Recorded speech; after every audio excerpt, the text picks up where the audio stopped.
of the internet, and welcome to episode 2 of Audio Synchronicity. I am your host, Andres Perez, aka KaijuNoir, and here with me is the one and only, my faithful, trusty partner in crime. Give it up for Brayton Connor. Hello, boys and girls. Good Saturday evening. Indeed, or Sunday morning if you happen to be living on the other side of the Pacific Ocean. Now, I noticed that we've already got a lot of people already chatting it up in the live chat, and I really hope that you enjoyed the music that we played at the beginning of the stream. Now, let me just bring this up. Bam! Woo! Look at that! I can put images magic. now. Oh. He's a witch. Oh.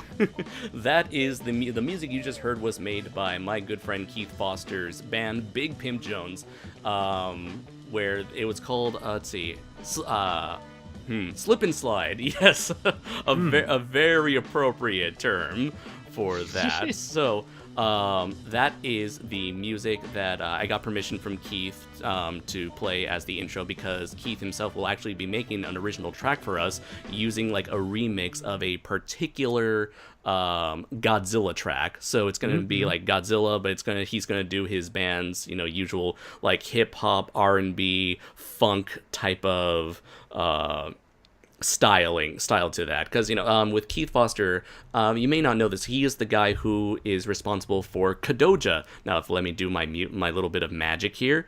Let's see, Gone with the Big Pimp Jones. Bam! Kadoja. There we go. So that is the comic book that I recently reviewed earlier this year, Kadoja Volume 1, Terror Mountain Showdown, and that is the comic that Keith Foster himself wrote. And like as I said, I reviewed it a while back, and I highly recommend you check it out. And so I mentioned in the review, he is both a writer and a musician, and so his band has also done some tracks for his own comic as well as other people's works. And him being a fan of like 70s kung fu, blaxploitation, gritty action, funky 70s films. His band is pretty much styled after that, those particular genres and that particular style of film. And so I thought it was nice. Like, it's kind of like a nice change of direction to help our a live show of Audio Synchronicity distance itself away from the Sons of Sarazawa, where it's more like chaotic and has that rock music. Us is more like smooth, Right. We like relaxing. a little, to soothe you in before we, bombard your ears with total nonsense. We're love doctors here, so we like to have that kind of, jazzy music going for us. Yes, always. Yes, always. Now, if only we were talking about this, just having like Orson Welles in that a seedy 70s crime drama. Yes, always. Where it takes place at a buffet, where he has like a bunch of fucking French fries, and he's recording a commercial while all this is happening, but he just sort of sensually dips one French fry after another into ketchup. And like you cut to a close up on his face, and he's just sweating profusely. He's wiping his brow, trying to keep a straight face for the commercial. But he's just so turned on by the deliciousness of McDonald's French fries. Yes.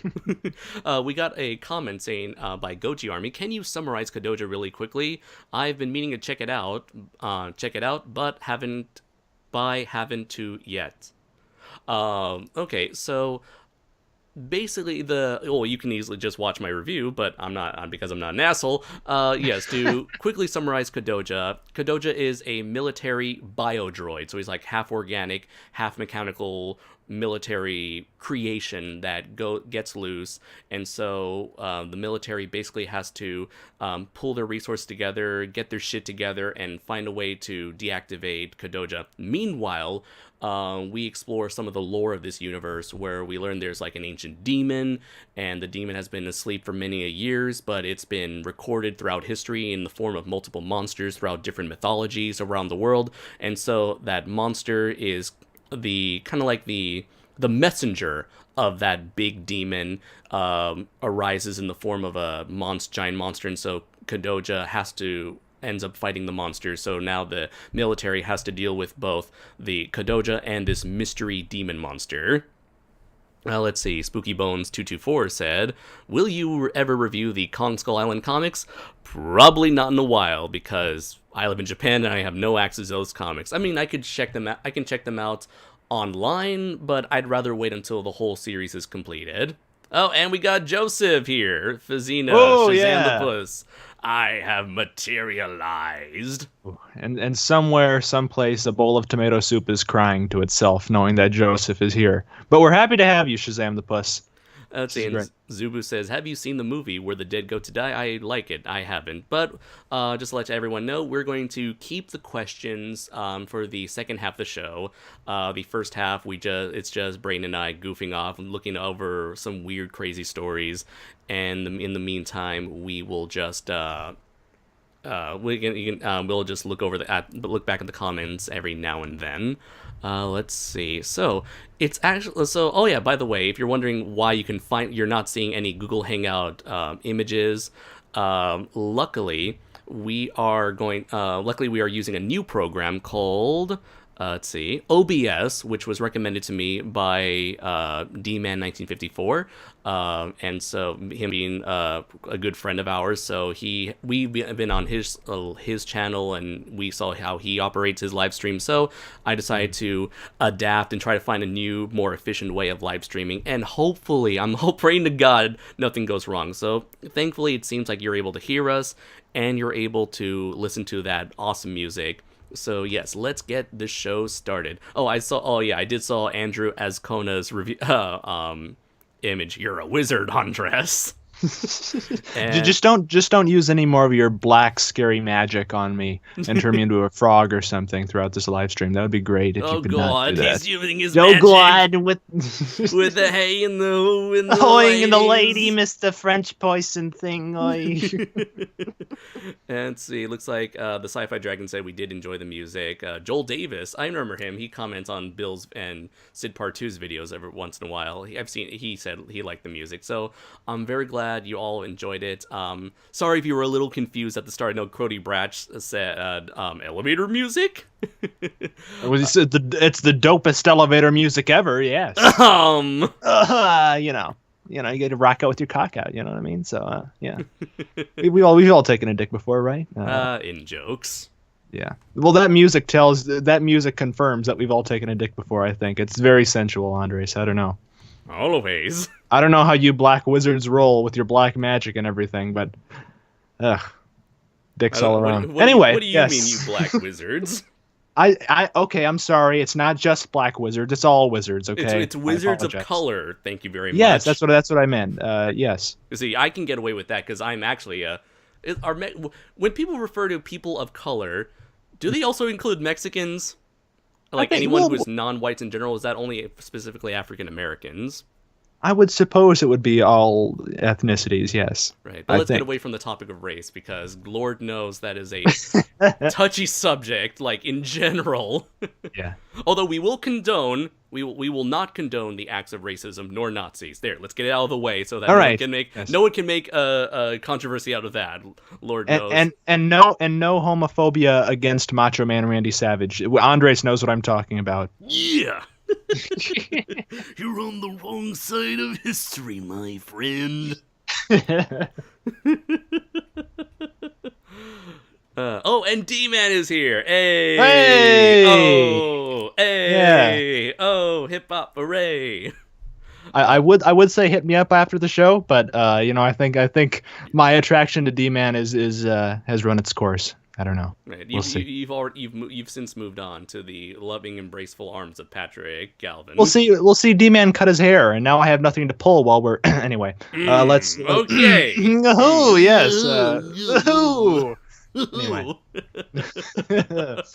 All right. So for the go. first story I want to bring up was something that occurred way back in early August. It was reported in early August where there was this convention called Fandom Fest. And it was this crazy convention that ended in disaster, I believe.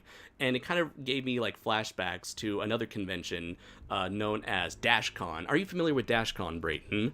I have no idea what this is. Okay, so DashCon was the first and I believe only Tumblr convention. So you can tell how well that Oh went. no. And so, No wonder it ends in disaster. Yeah. and so there's this video made by a YouTuber by the name of Internet Historian. I highly recommend you check out Internet Historian's video on DashCon, and it was this big disaster where they begged fans, the convention attendees, for more money. Like, they try to get a convention in a hotel, and then when the people who were running the convention, they only paid part of the fee to have the convention in the hotel, and then they say, oh shit, we don't have enough money because there's not enough people here, so they asked people to donate more money through PayPal and credit cards and all that stuff. And even still, it was a disaster. They couldn't pay their guests, so the guests just walked out. They didn't give refunds for people who paid extra to go to those certain events, panels in the convention. Because people spend all their money donating to keep the Tumblr convention alive, convention attendees didn't have money to give to the artists in the artist alley, so the artist alley left. All they had to how could this possibly go wrong? It sounds like a big hit, Andres. Come on. There were some like 18 plus panels, and they didn't bother to check the ages of the people going into those panels. The most popular meme to come out of that is that to entertain their people, they had a ball pit. But it was like a tiny like kiddie pool with plastic balls in there. Are you fucking serious? Yeah, it was and so for people, there's this I guess a popular podcast drama series called Welcome to Night Vale. And they were the people who were part of that were going to travel to from the UK to America to go to that convention, and they were waiting to get paid. But even though they were in their hotel rooms and they were waiting, they still weren't paid. Their hotel rooms weren't paid. Their their accommodations, and travel and accommodations were not paid for. Even though it was agreed in advance. They just walked out, and so the attendees who were like, okay, for everyone who paid in advance to see Welcome to Night Vale live, you get 1 extra free hour in the ball pit. Now, where was this held again? Ooh, for DashCon, let's see. Where was DashCon? I need to know who would let people get away with such a convention taking place. Oh, it was in, let's see, the Renaissance Schaumburg Hotel and Convention Center in Schaumburg Township, Illinois, United States. Oh, that's fun. Yes, always. Good on you, Illinois. It's like for every good convention, there's always one that's like more. Yeah. Let's see. I'm gonna try to put a link, at least from Know Your Memes, because that's like the first thing that popped up when I googled DashCon. So I'm going to put it in the comments section below. Can I post links? Yes. All right. The convention sounds unconventional to say the least. Exactly, Cody. Let's see. So I'm just going to share it with you on Skype right here, or unless you've already seen it on the live chat right now. Let's see. Okay, I'm clicking on the link and checking out this disaster. Oh, this is so sad. Oh my God, that is so sad. Look at all that empty space. That's not a ball pit. That's like a ball. I don't know. A bathtub. A ball bathtub. Ooh, yes. Always. Always. Derek knows what I'm talking about. Anyway, look, this is creepy. Diving deep into some balls, man. Wow. Anyways, let's see. Oh yeah, I forgot. I should share this on social media right now. By social media, I primarily mean Facebook. So I'll let you commentate over any information you want to read up on DashCon. Well, I'm just looking at the headlines here. One of them that catches my eye is notable development, which I think is just hilarious considering this is the state of things. Mm-hmm. But my God, okay. Emergency fundraiser. As the news of the disastrous turnout at the convention continued to spread on Tumblr, it became known that the organizers had raised more than $17,000 in emergency donations to continue hosting the event at the venue. Combined with the moderately high admission price of $60, this is nuts, man. I just realized that I left the Kadoja title card up, the Kadoja art the whole time, so I just took it down. There you go. Because I looked at the live chat and like, are we still talking about Kadoja? Oh, wait. Joseph comments, ballways. Yes, ballways. Good Jinx, one, you owe me a soda. Oh man, I owe you my life for that Mechagodzilla Blu-ray. Don't I have nothing else to give. Let's see. Still sharing online. But seriously, this looks even like 10 times worse than like the fun days you would have at like your elementary school or something, where they'd set up like a bounce house or whatever. This is just nonsense. I mean, I'm pretty sure there are like Mexican birthday parties are a lot more entertaining than this. It looks like a birthday party in stuff going Detroit on. or something. Yeah. They don't even have a piñata. Bullshit. Yeah. There's no money that's worth this. Oh, every convention needs a piñata. And every Mexican birthday party. Every convention for Mexican birthday parties need a piñata. That would be interesting. Always. I remember I showed my one of my students the idea of piñatas, and she's like, "Wow, this looks so awesome! I want to have a piñata birthday party too." I don't think I've actually never been to a birthday party that's, well, that's not true. Maybe when I was like 6 or something. But in recent years, I've never had a birthday party that featured a piñata personally. Okay. Mainly because I'd always be embarrassed. I'd always be afraid that I would embarrass myself in front of my friends because I couldn't hit the damn thing. So that crippling self-awareness has always held me back from getting a proper piñata birthday party. So that's upsetting. I see. Let's see. You know what's a funny thing I recently learned is that, although I kind of got the feeling as well from past conversations, when it comes to Japanese birthday parties, they don't invite extended family and friends. It's all like your immediate family only. So with your birthday party, it's just you, your siblings, and your parents, and maybe your grandparents, but that's it. And I was like, huh, well, that's I don't know, that sounds a bit disappointing. Yeah, it's self-contained and antisocial a bit. Yeah, it's very private, I will say. Well, Japan culture in and of itself is very private, as you've taught me in the past. Yeah, and they don't like to bother other individuals, so it does sound very Japanese of them not to go out of their way to invite people and try to end up, I don't know, in their eyes bothering them or taking the time out of their days. Yeah, let's see. Going over to a few other Facebook groups to let everyone know that we are live. Let's see. Although I wonder, like, maybe it's not a good idea to. I'm thinking, like, it's not the best to,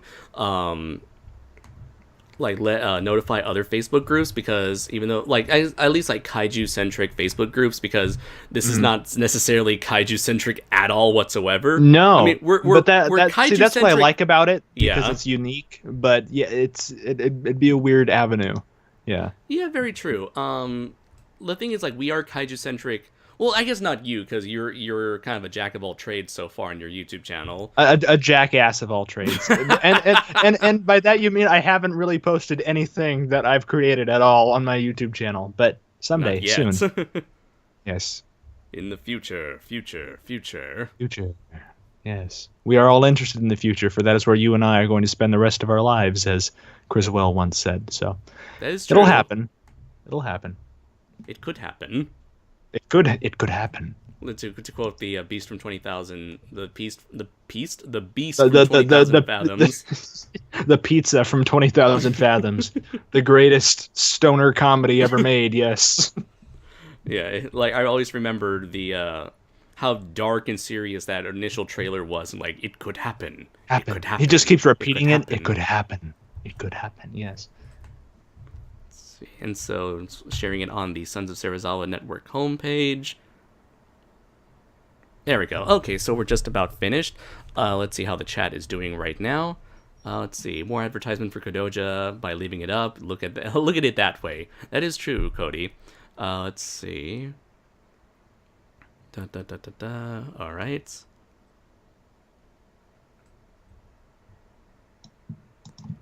Okay then, so yeah, since we already talked about DashCon, let's move on to this thing. So the reason why I brought up DashCon is because it reminded me a lot of Fandom Fest that occurred, I think in July or August, like late July, early August.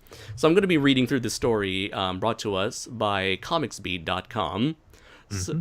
So, stories of cons gone bad are irresistible, and last weekend's Fandom Fest in Louisville, I was like, KY. Are you trying to KY? pronounce Louisville, Kentucky, Andres? Okay, thank God, Kentucky. Yes, I'm not familiar with your southern with your stuff. Oh yeah, Southern because countries. I'm the most southern one here. That's right. Yeah. You don't live on the west, so you're considered not west. I am not west. I'm Midwest. I'm not west. True. I'm not totally committed to the west. Nah. I'm almost there. You freaking you're indecisive. You can't choose a side. You gotta choose the middle ground, Yeah. like a coward. No, I'm just kidding. I Let's am. see. Keep going. Louisville, Kentucky had all the classics: disappointed vendors, canceled celebrities, and last-minute venue change. But there are some new wrinkles of scammery that are a cautionary tale to those seeking celebrity autographs, in particular, as the new venue is one of the eeriest sights I've ever seen for a con: an abandoned Macy's at a local mall. So whoever ran this convention, they initially wanted to have it at the local expo center, but within 2 weeks, they changed it at the last minute to an abandoned Macy's within a local mall. And it was like, yeah, what? it's lit. And so let me use my live stream wizardry magic here to showcase exactly where this convention was. Bam! Oh Lord, my heart can't take horrible. much more of this. I'm getting the vapors. This is not working for me. The Macy's. The Macy's. Let's see. So, this is basically the venue for where the convention was set to be held. And it's kind of weird because I can only imagine someone who is going to going to the mall to go shopping with their friends and family, and all of a sudden they'd like take a quick left turn, and all of a sudden, bam, there's like a convention out of nowhere just right there. You see, like when we were talking about people just staying at the Crown Plaza, when G-Fest was happening, there you could expect a convention to be taking place. Right. With this, wow, what a shock. Let's see. Update. Apparently, the show was originally advertised as taking place at the Expo Center, and vendors were first told that this is where it would take place. Advertisement is right there. Also, although I haven't confirmed this, one message board has some gossip that's too hilarious not to pass along. An animal had died in the Macy's, in the Macy's, leaving a lingering smell that vendors complained about. They died along with the Macy's brand. On a less macabre note, the bathrooms were never cleaned. Wonderful. Oh, that's yeah. That could also explain the smell. It could be a mixture of the aroma. Who is this child in this picture? I don't know, but it is kind of creepy there. Yeah. Let's see. Maybe that's the ghost of like the last shopper, whoever went. The ghost of Macy's past. Is that who this is right here? Yes. That is Macy herself. Oh no. Just walking through the debris left behind her legacy or his legacy. Now, there was an individual who goes to these local cons called Kentucky Geek Girl, and so she's the one responsible for these photos, and she shared them on social media, and this is what she had to say. Vendor load-in has begun at the Jefferson Mall for Abandon Fest 2017. Oh. As of this time, there is no air conditioning, the bathrooms exist, but who really knows? And all of the Macy's fixtures are still in place, including the jewelry counters, which you see here. The escalators are also not working, and to my knowledge, there is one elevator. Can someone tell me how this convention will be accessible to someone in a wheelchair who has health problems but simply wants to enjoy a con? Or something who cannot navigate stairs well and may need access to an escalator or elevator? Things were funny for a while, but now I'm downright angry for those who have been duped. Well, it just looks like a totally implausible area to have a convention. They kept all the counters in and everything? Yeah, you can see them right there. Yeah. And Shoma says the child is a cryptid. Ah. And then I'd believe it. And Cody says, they're here at Macy's. Yeah. And yeah, Demon even mentions, why is there there's creepy clowns hiding in the trash cans trying to lure children in. And they'll be talking about the perfumes. They all smell so well. Yes. All our clothes are discounted down here. Let's see. And Sci-Fi Dragon, how the animal die? I don't know. It's Macy's. Yeah, it just maybe died of embarrassment. That's what right. happened. Although to be honest, it hasn't been a while. It's been a long time since I've been to a Macy's. Usually, like that's always been like the store that my mom would go to, and as a child, they would like she would drag my sister and I along there. And I recall Macy's having like multiple floors. I think because it was always like a separate building, that's like isolated from the rest of the mall. I'm not sure if the Macy's were ever like that where you live. I don't even think we have a Macy's anymore at Mm-hmm. our mall. But I would think that would be the case Hmm. if we did. Is Macy's I still know a I know we thing? have like a Sears still and Mm-hmm. a and stuff like that, and they have second floors. So Okay. I don't know about Macy's. Okay, well, let's see. To change things up now, we move on to the second image that I have here. What bam! Oh So there's no, so that I'm going to die. This wizardry is not sitting well with my stomach, Andres. Come on. so there's the second image brought to us by what was her name? Kentucky Geek Girl. And she mentions on social media, vendors are making the best of the situation and are working to overcome a less than ideal situation. However, vendors shouldn't have been responsible for cleaning the space and getting it ready to set up. There are still poor event management practices at play here.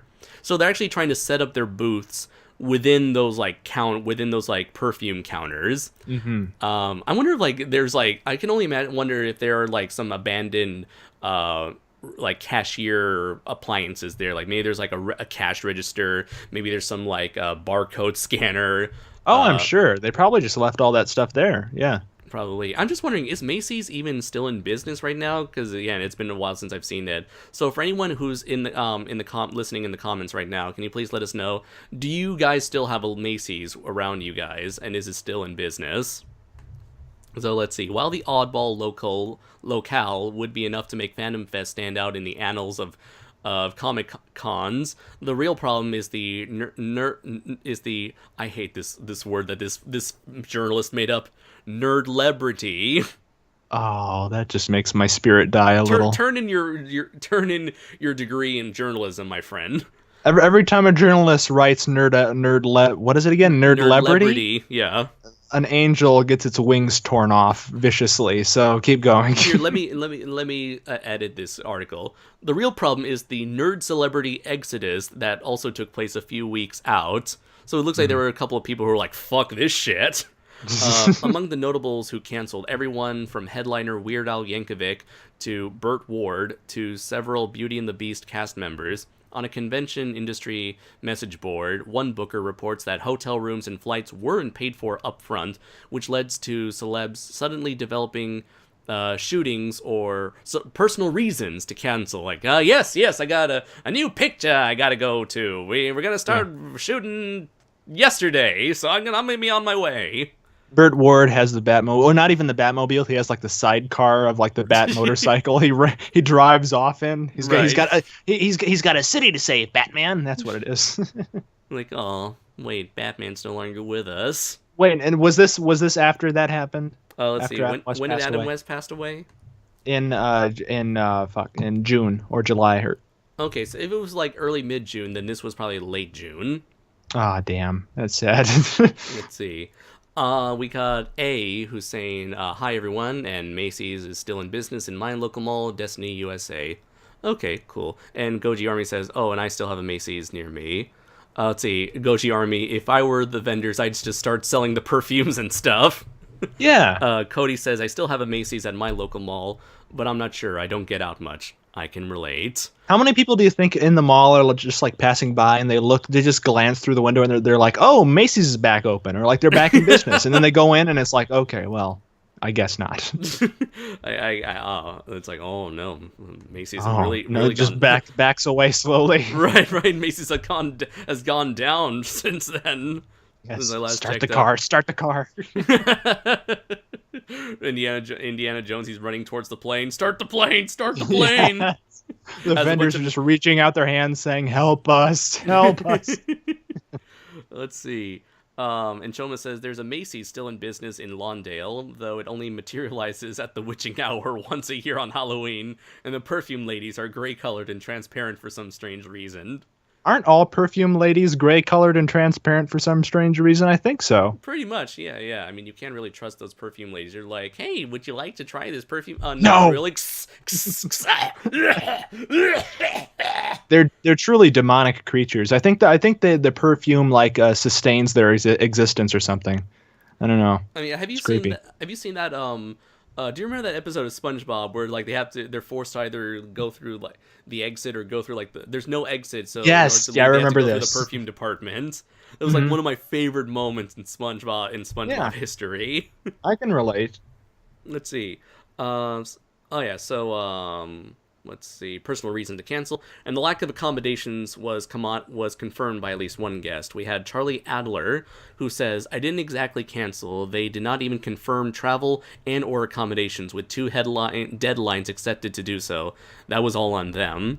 Ian Ziering said, "I'm sorry to say, but I will not be attending Phantom Fest this weekend due to unforeseen circumstances. I wonder why." C. Andrew Nelson says, "Due to travel mix-ups, I will not be at Phantom Fest this weekend. Was looking forward to it. Everyone have a great day." Let's see. Among those who did show up, some Stranger Things kids, Matthew Leard, Sting the Wrestler, Sean Gunn, and so on. Let's see. Some attendees had already shelled out hundreds of dollars for autographs, and as the con's website made clear, there would be no refunds. So there were these people who paid hundreds of dollars to get autographs from celebrities who did not show up, they did not get refunds. That is some shady shit. That is some no accommodations level of shit. Yeah, that is certainly undope, good sir. Totally undope, I would say. Yeah. It makes you want to pull your hair out and scream at somebody. It should never have gone this bad, Jeffrey Thompson said. Thompson said he's out at least $600 after buying tickets to see celebrities that will no longer be at the show. On more than half of the celebrities originally on the list canceled, and as stated clearly on the website, there would be no refunds. Let's see. Anything more? But wait, there's more. It seems the fire marshal had some concerns about packing 30,000 people into Macy's, which would only allow 1,700 in at a time. So it's like that might be a cause for concern. Right. It's like Macy's is a pretty big place, especially if it's like a multi-floored Macy's, but they're not that big. They were trying to put a convention, what do you call it? An expos, amount of people into a little department store, perfumes, clothing department store. That's why people rent out like convention centers or fucking big warehouses or whatever. Yeah, and even like Comic-Con, the world's the biggest convention, they have panels and events located in other buildings and neighboring hotels. Right. I remember like my sister and I once attended Comic-Con one year, and we went to the Adult Swim panel, which was in the Hilton Hotel. Mm-hmm. Actually. So yeah, there's a lot of stuff happens there. Let's see. Right, so it's like nobody can go in once they've reached 1,700 people, which is a mere fraction of the 30,000 who signed up. Let's see. So it sounds like this was a bad idea from the start rather than just execution-wise. Exactly, yeah. And I guess there was also a lack of communication between between the celebrities and the convention the convention managers themselves, where there's this we have British actor Colin Baker who was waiting for the people to go up to him, go to his hotel room and let him know when his panel is going to start. So they didn't tell him when his panel was going to be or where it was going to be. So he was tweeting, "Still waiting for someone to collect me to start Phantom Fest, watching CSI to pass the time. Still sitting in my room, sans schedule, sans information, sans everything." This convention needed CSI to figure out where it died or something. This is there needs to be a full-on investigation behind this. If I was clever enough, I would do like a Horatio CSI Miami joke where he put on the glasses, say bad one-liner, and go, "Yeah! Yeah! Dun, dun, dun. I tip my head to the new Constitution." Let's see. Anyone at Fandom Fest today who was waiting for my panel, the cancellation has nothing to do with me. I was ready and willing. Aw. So yeah, former doctor sitting in his hotel room, forgotten, watching CSI to pass the dreary hours, does not break your heart. If that does not break your heart, nothing will. God damn, that's sad. Oh, they'll come get me. I'm Colin Baker. They still remember me. Yes, I'm not Tom Baker, but I'm close. Come on, remember me, please. All by myself. He just slowly is dancing with a fucking Dalek in his room alone. All by myself. And then, like, the Dalek is doing a duet with him. Not anymore. Exterminate. Let's see. They should have exterminated this entire convention. Yeah. Let's see. There were numerous stories from all the Louisville papers and TV stations. Reporters did a little digging and found all kinds of issues like the fire marshal problem and the threats of a lawsuit. When the local media starts getting beyond, hey, people dress up at cons stories and actually report, you'll see a show's reputation take a hit. Needless to say, negative remarks have been removed from the Fandom Fest Facebook page. Oh, great, censorship, because that always goes well. Of course it does. This show, especially on the internet, yeah. The show has really upset a lot of people. There's a private Facebook group private Facebook groups devoted to talking about the show's problems with hundreds of members and announcing guests you have no intention of paying to come to the show, then not refunding VIP packages. It's clearly a shady way to run a con and brings the whole industry down. Will the word get out about Fandom Fest enough to either make the showrunners improve or make fans decide not to go? I'm not really sure, but I'll be checking back to see. Thank you very much, Heidi MacDonald, the person who wrote this article. So yes, that was Fandom Fest. Boy, what a shit show. Let's see. Oh, Charlie Adler played Starscream. Okay, thanks, Zubu. Which Starscream? I'm curious. D-Man. Oh, even D-Man knows who Charlie Adler is. Let's see. And Shoma, of course you would still date the ghostly hags. Yeah. Let's see. Any other ones that I missed out? Cody says, sounds like this con was dead on arrival. Yeah! Dun, dun, dun, dun. Let's see. And Shama, the Sixth Doctor ruins everything. Oh. I'll take your word for it, because I've only watched a bit of the Fourth Doctor in terms of my experience to Classic Who. So, yes, that was the story of Fandom Fest, potentially the new DashCon. Yeah. What a clusterfuck of epic proportions, really. Ooh-wee. All right, so moving on, I believe you have a story that we recently found just in the nick of time. Yes, indeed. I have an interesting story here. It's quick, but we can probably span off with a bit of discussion about it. Mm-hmm. Andres, how much do you know about the state of Wyoming? Let's see, the state of Wyoming. I think there were some dinosaur bones found there. Let's see. I know it's in the west, but it's more like the desert west, next to Colorado. The southwest. Yeah, the southwest. Let's see. It's not exactly Midwest, but it's not exactly it's not exactly Midwest. It's not exactly far west. It's in the middle. It's in the middle. It's not Midwest, but it's like more like semi-Midwest. There you go. Well, Andres, it's also home to a time traveling man. So I'm going to read us all a article from Newsweek. Uh-huh.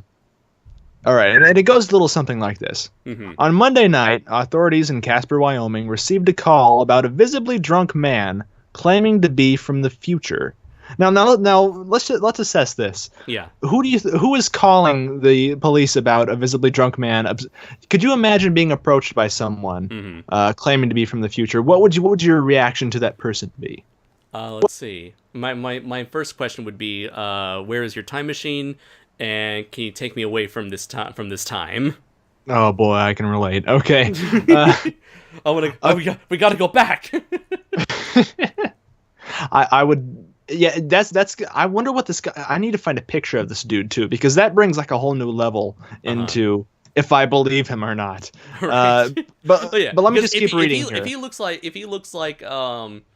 Matt Smith or David Tennant, if he's like a charming, nice looking well dressed individual, maybe I might believe. I might give him the benefit of the doubt. What is that supposed to mean? What is that supposed to mean? You wouldn't trust Doc Brown or fucking Rick Sanchez? Is that what you're telling me? It means I am a shallow individual who judges based off of physical appearances. Well, we already knew that, Andres. Okay, let's continue then. Officers arrived to find Bryant Johnson warning that aliens would be coming next year and that people should leave as soon as possible. He claimed he was from the future. The Johnson future. was the future. Oh, great Scott. God, I have to tell you about the alien invasion in the year Whoa, 20... Doc, that's heavy, Doc. You're telling me there's an alien invasion in Wyoming? Precisely, Marty. Which is why we gotta go back to the future and the past. We must protect the space-time continuum, Marty. Of course. So because these are aliens. Wait. Yeah. Beers, where we're going, we don't need beers. Just falls we'll face first. Like non-alcoholic drinks, where we're going, we don't need non-alcoholic drinks. Yes. And when you mentioned aliens, there was only one alien that like immediately sprung to mind. There we go. We got a nice little image right there. Evil laugh, etc. Yes. But this is just the alien. Like, imagine if there actually was an alien invasion, but they trolled the shit out of this one guy. They made him drunk, and now they're just laughing at his drunk ass, explaining to the police what they say. They're going, Well, see, that's a very definite possibility. Let me just get through the rest of it here. Johnson was so concerned about his mission to save humanity that he requested to speak to the president of the town. Woo, what a job title that is. Of the town. Of the town. You don't have a president yet? My God, we're too far back in time. Okay, cops said Johnson had bloodshot eyes, slurred speech, and a blood alcohol reading that exceeded legal limits. But the alleged time traveler had a perfectly logical explanation. The only way the aliens could send him back in time was to fill his body with alcohol and making him stand on a giant pad. I'm a little confused by his claim here. Right. Why did they gotta get you shit faced to send you back in the past? I don't. Maybe alcohol is like blood. Alcohol-driven blood is like the key to time travel. It's like alcohol is their flux capacitor. It's what makes time travel possible. Well, we saw what it did to Doc Brown in Back to the Future 3. It knocked him on his butt. So, I mean, maybe, I don't know, man. Could be. Yeah. Alcoholics are the key to the future. Alcohol is the key to all this. Yes. It's a funnier plot device than we've had before. Maybe it'll work. Okay, he was arrested nonetheless. Strange things have been afoot as of late in America's least populous state. Just a few weeks ago in Crook County, Wyoming, not even 200 miles from Casper, the first annual Devil's Tower UFO rendezvous was held. Oh, that sounds like a fun convention. Well, Devil's Tower. Of course, it was Casper, Wyoming. It's one of the least populated cities. So of course it'd be the perfect place for an alien invasion because no one would suspect they would invade Casper of all cities. Right, you could say it's a ghost town. Almost. Oh, yeah. Right? Am I right? Thank you, ladies and gentlemen. Thank you, Baltan. I appreciate it. I just want a Baltan laugh track. I have few requests in life, but that's one of them. Let's see here.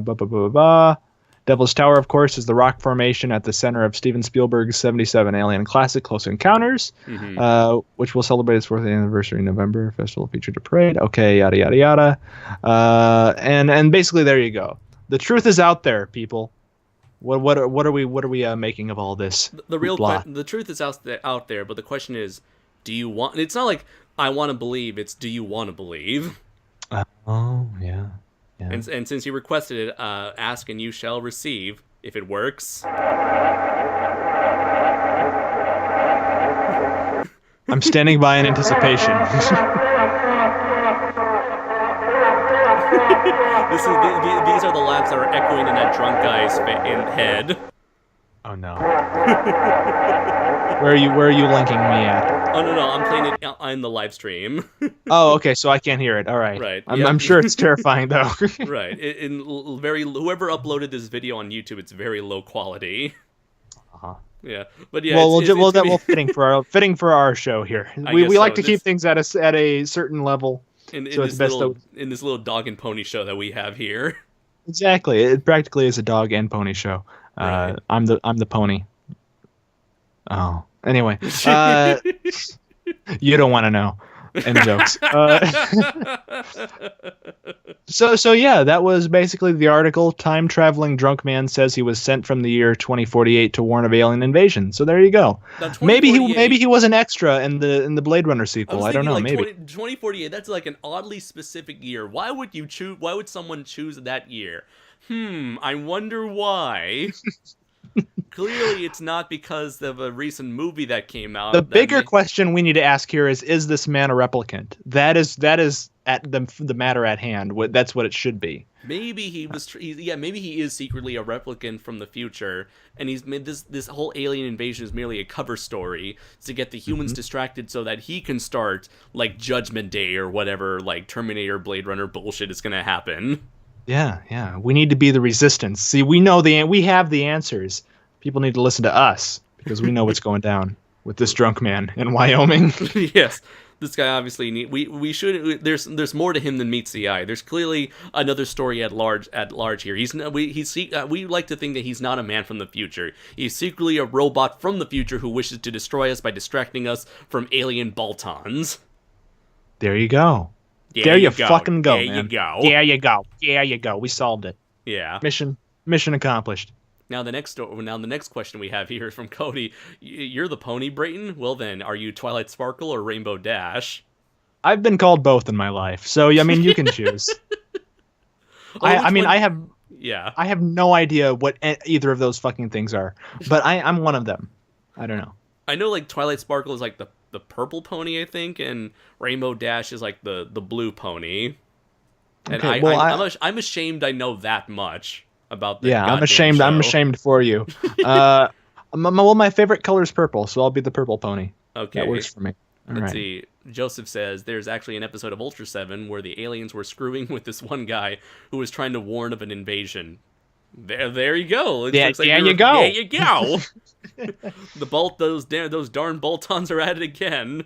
Yeah. They're called they're often called the space ninjas, the ninjas of space. But for me, I like to think they are ninjas in space. But in reality, they are the trolls of the space. Oh my god. Yeah, they'll be like, hey, look at this asshole. Let's get him wasted and scare him to death. No one's gonna believe him. Let's see. And yes, Sci-Fi Dragon, I do know. Oh yeah, I guess he's informing you this in your case. Okay. They're both characters from My Little Pony: Friendship is Magic. All right. Well, there you go. Yeah. I personally see it as My Little Pony: Friendship is Tragic. But that's fine. Oh. As a man once said, a friend in need is a pest. So forget the My Little Pony bullshit. Come on. Yeah, clearly I will go ponying no more. Clearly, friendship will be no more. Yeah. See, the whole song by Randy Newman, "You Got a Friend in Me," that was a complete lie. See, with my comment there, I totally disenfranchised myself from the brony community, so I'm an outcast to them now. So it's fine. Let's see. It's fine. I'll live with myself. I'm sure you're not alone there, man. Let's see. So Zubu said, drunk replicant formers more than meets the eye. And Cody, to each their own. Yeah. And Shoma, friendship is tragic, just like this very podcast. No. Get it? Yeah, but who's the sad clown here in Shoma? Come on. Yeah, it's not like you can come up onto our stream and prove it to us. No, you're just a mere common a common a peasant in our live chat here. Yeah. Know your role in Shoma. Is what I'm Exactly. saying. You're over there. We're over here. We're over here. We're like a level up from you. Yeah. I mean, clearly Debatably. there's no way. We're obviously higher than you. There's no way you can just jump on our stream out of nowhere. As a wise man once said, we have the high ground. That's basically what we're telling you. You know. Mm-hmm. I mean, the idea that he wants to challenge us is just simply absurd. And ludicrous, I would say. Exactly. Yeah. I mean, it would be certainly embarrassed if he did show up out of the blue like that. Although, like I said, it's like highly irrational. I agree. Yeah. Ridiculous. I mean, yeah. I mean, what are the complete odds of Inshoma just randomly showing up here? Yes. I completely agree with both of you fine gentlemen. This Inshoma person sounds horrible. By the way, I'm your special guest star, Colin Baker. Oh, hey, Colin. How was surprising to see you here? How was Fandom Fest? Oh, it was. I don't know. I was left locked inside a dressing room, and I decided to break out. I got drunk first, and I used the TARDIS to go to Wyoming. I tried to warn them about the vervoids. They're the flat monsters that look like penises. Not that you young hip kids, these millennials, know any idea what the vervoids are. But anyways, I'm here now. I drunkenly found my way to this podcast. See, this is chaos theory, Andres. Nobody would have expected Colin Baker to join our podcast all of a sudden. This is chaos theory. And now we are here talking to him. That's chaos theory. Right. And if any of you young bastards ask me a stupid question about last season's Doctor Who, I'm not that doctor. So okay. I'm just saying. So you're not that old Doctor. You're another old Doctor. No. Yeah. I'm the much older Doctor. I've put on some weight. I blame the Daleks. See, the only really old person we know is Inshoma, and he's like really a jerk and everythking. But it's nice to have you here, Mr. Baker. Yeah, because you show us that cool people can be hip. Yeah, you're clearly the individual who is above the use of puns. Yes, I believe puns are punishing punishment. I would never, ever subject... Okay, this is enough. Wait a minute. You just made a pun. You're not Colin Baker. Damn you kids. You've discovered my secret identity. I would have gotten away with it, too, if it wasn't worth for you. Are you kids, or are you guys, like, older than 18? Because I'd have to call you damn young people. Like, we're pretty sure the Scooby Gang were also adults, but they were always called kids. Right. Yeah, whatever. Damn it, my improv skills have lost me. There was only like one show that ever confirmed that they were in high school, and that was like the latest Scooby-Doo show, the one before this newest one. Okay, but yeah, no, it's every time I watch the show, I always assume they're a bunch of college dropouts or something. Yeah. Well, they're hippies. Yeah. Of course, they're college dropouts. Yeah, well, one hippie, a dog, and 3 lifeless nobodies. Hey, man, one of those nobodies is smart. And goddammit, that's all she's got going for her. Let her have it. Right. So, by the way, I want to deeply apologize. I thought I could do a good 6th Doctor impression, but no, I cannot. So, right. Can you? Yeah. Already, this podcast has been gleamed with a polish of crap that is Inshoma. So, can you do anything good in Shoma? Anything at all?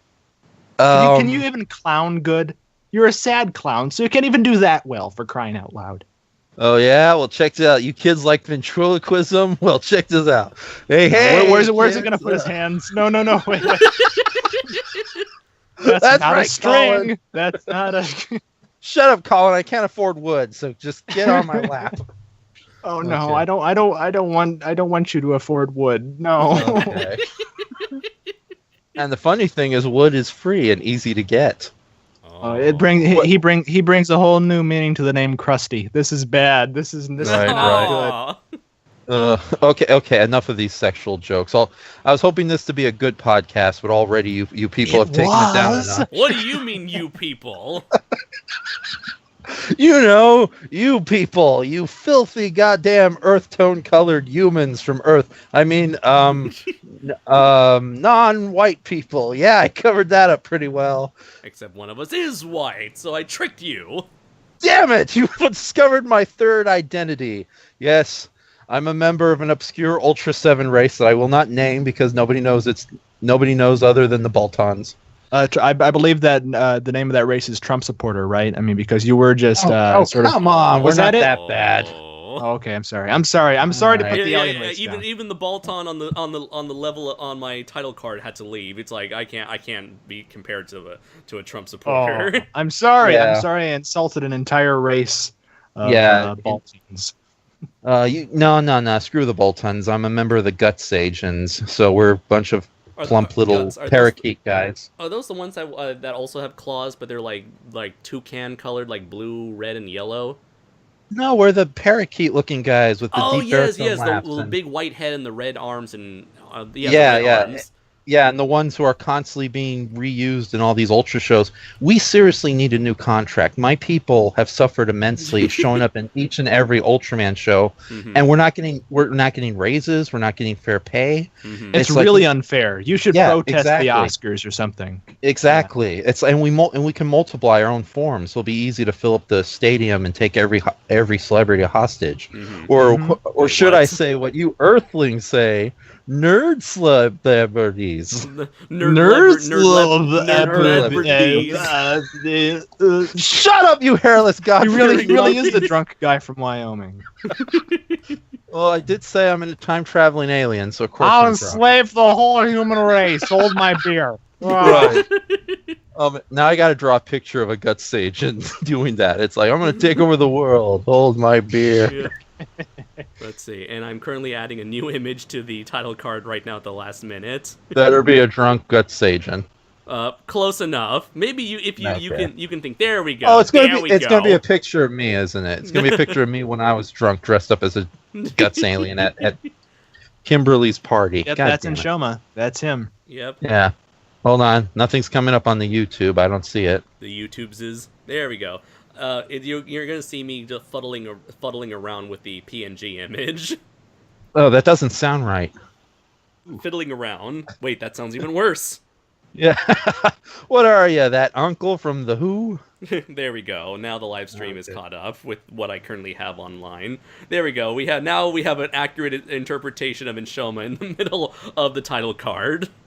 Nah, there All we right. go. Well, There we go. well, since Inshoma is here, maybe he could make himself useful on the slightest and help us answer some questions from the audience. Maybe Yes, it's true. Can you do A at million- least that?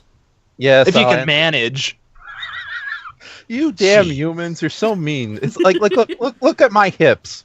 I can barely walk. Do you guys have to make fun of me further? What a Yes. horrible.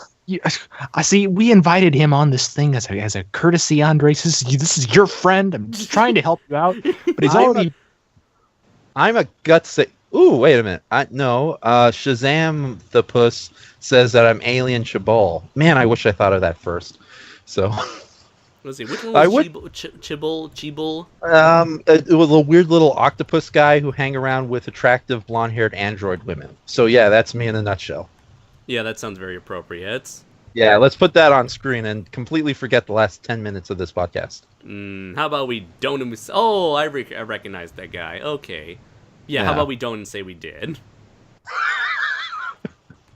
Fine. See, oh man, it's like now I know how Mo feels. Do you know how much work it is to put a PNG on a live stream? It's a lot of work, but Inshoma wouldn't know anything about work ever since the Yeah. circus left town. Exactly. Certainly, you don't know Hey, anything about I'm work. sleeping on considering my how long couch. it took you to do a Hey, particular commission for a hey. family Hey, member. stealing wallets from old ladies. Now that's a hard job. Don't you dare mock me. Yeah, it's a hard knock life or not.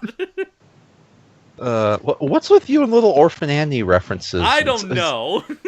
Yeah, it's The like old last. question- He was a me. little orphan. He played Little Orphan Annie in the third grade musical. Remember what was Oh. it? Remember when a particular friend of ours once mentioned one of us was like, "Whatever happened to like Little Orphan Annie?" Or who played Little Orphan Annie? And our friend our mutual friend said some miserable little cunt. Oh, I remember this. I think we were all there. We were all present for this certain occasion. Yes, I remember Oh, yeah. this. Yeah, I remember that reply, and I just laughed for like 10 minutes straight. Yeah. Well, we do have a question from Kevin Duyan. Dwayne the Rock Just Johnson. call him Kevin. It's Totopoulos. Okay, so question. What's your dream Super Robot Wars lineup? Okay, so he's asking, like, because the Super Robot Wars games are a series of games that each have a different lineup of mecha anime to cross over with. Mine, I don't really know. I mean, as long as there's Gundam, Getter Robo, Mazinger Z, that's good enough for me personally, and that's kind of like the majority of them. Those are the three franchises that always get some form of representation among all of the games, with the exception of one Game Boy Advance game, which I believe dropped Getter Robo from the lineup. But yeah, I guess anything with G Gundam, Getter Robo Armageddon, and maybe Shin Mazinger Z The Impact. So those particular versions of those three series. Oh, and the Big O. And Gao Gaigar. Pretty much like everyone they need. Okay, I would love it for them to bring in Sentai over into the Super Robot Wars games. They did brought Jew Ranger into the mobile game, Super Robot Wars Cross Omega, and I was super happy they brought in Daijujin. And they brought Mechagodzilla for a short time also. So I want to see a console. True. I want to see a console release that features live action robots like Mechagodzilla and Sentai. So yes, I would love to see them get included outside of that. And it looks like D-Man has to go. All right, thanks D-Man for sticking around. Hopefully you enjoy the show. Our adorable kitten man is leaving us. Goodbye, all right, to Zubu, leader of Sith, your sister doesn't count. The Sci-Fi Dragon question: have you seen any of the Don Bluth's movies? If so, do you like any of them? Yeah, I do. I like about half of them. Yeah. Yeah. It's pretty much it's like the early, much like a lot of people. Like the general consensus is like the early stuff was good, the later stuff was weird, and then the late stuff was just unwatchable. Let's see. Oh, what? Do you Phil Steins have something against a troll in Central Park? Come on now. Maybe. Yes. Okay. Yeah. No, I totally agree with you. So. Do you remember Thumbelina? I love you too, D-Man. Thanks, D-Man, for the love and support. Let's see. Do you guys? Oh. Except Brayton. That means I'm more popular than Brayton. This crusty clown has some fans. So, what do you guys? Any of you remember Thumbelina? Oi. That's one that's never brought up. Like when people talk about the bad Don Bluth movies, they talk about Troll in Central Park, Rockadoodle, and Pebble and the Penguin. Oh, okay. Right off the bat, I will say I kind of have a slight liking for Rockadoodle. It's bizarre enough to almost be watchable. Oh yeah, Tiny E. That's another one. Thanks, Sci-Fi Dragon. That's another considered bad or middle of the road Bluth film. Yeah, but Rockadoodle was still like the Dante's Infernal sign saying, abandon all hope, ye who enters this section of Don Bluth's career. Right. Also, whose bright idea was it to have a kid actually do this is like a clear-cut example of why kids should not be voice actors and why they usually get women adult women to voice kids because like the kid, he could not enunciate at all from what I remember. He always kind of talked like this. You know that you ever had a dream that you wanted him to do you so bad you could do anything? Pretty much, yeah. Let's just do that for the next 2 hours and see how long everyone in the chat remains. Did you ever had a dream when you thought you could do you so hard you can do anything? In all honesty, I do have a lot of nostalgia for Rockadoodle and Pebble and the Penguin. Oh, you poor man. I do, man. Okay. I do at least like the visuals from Rockadoodle.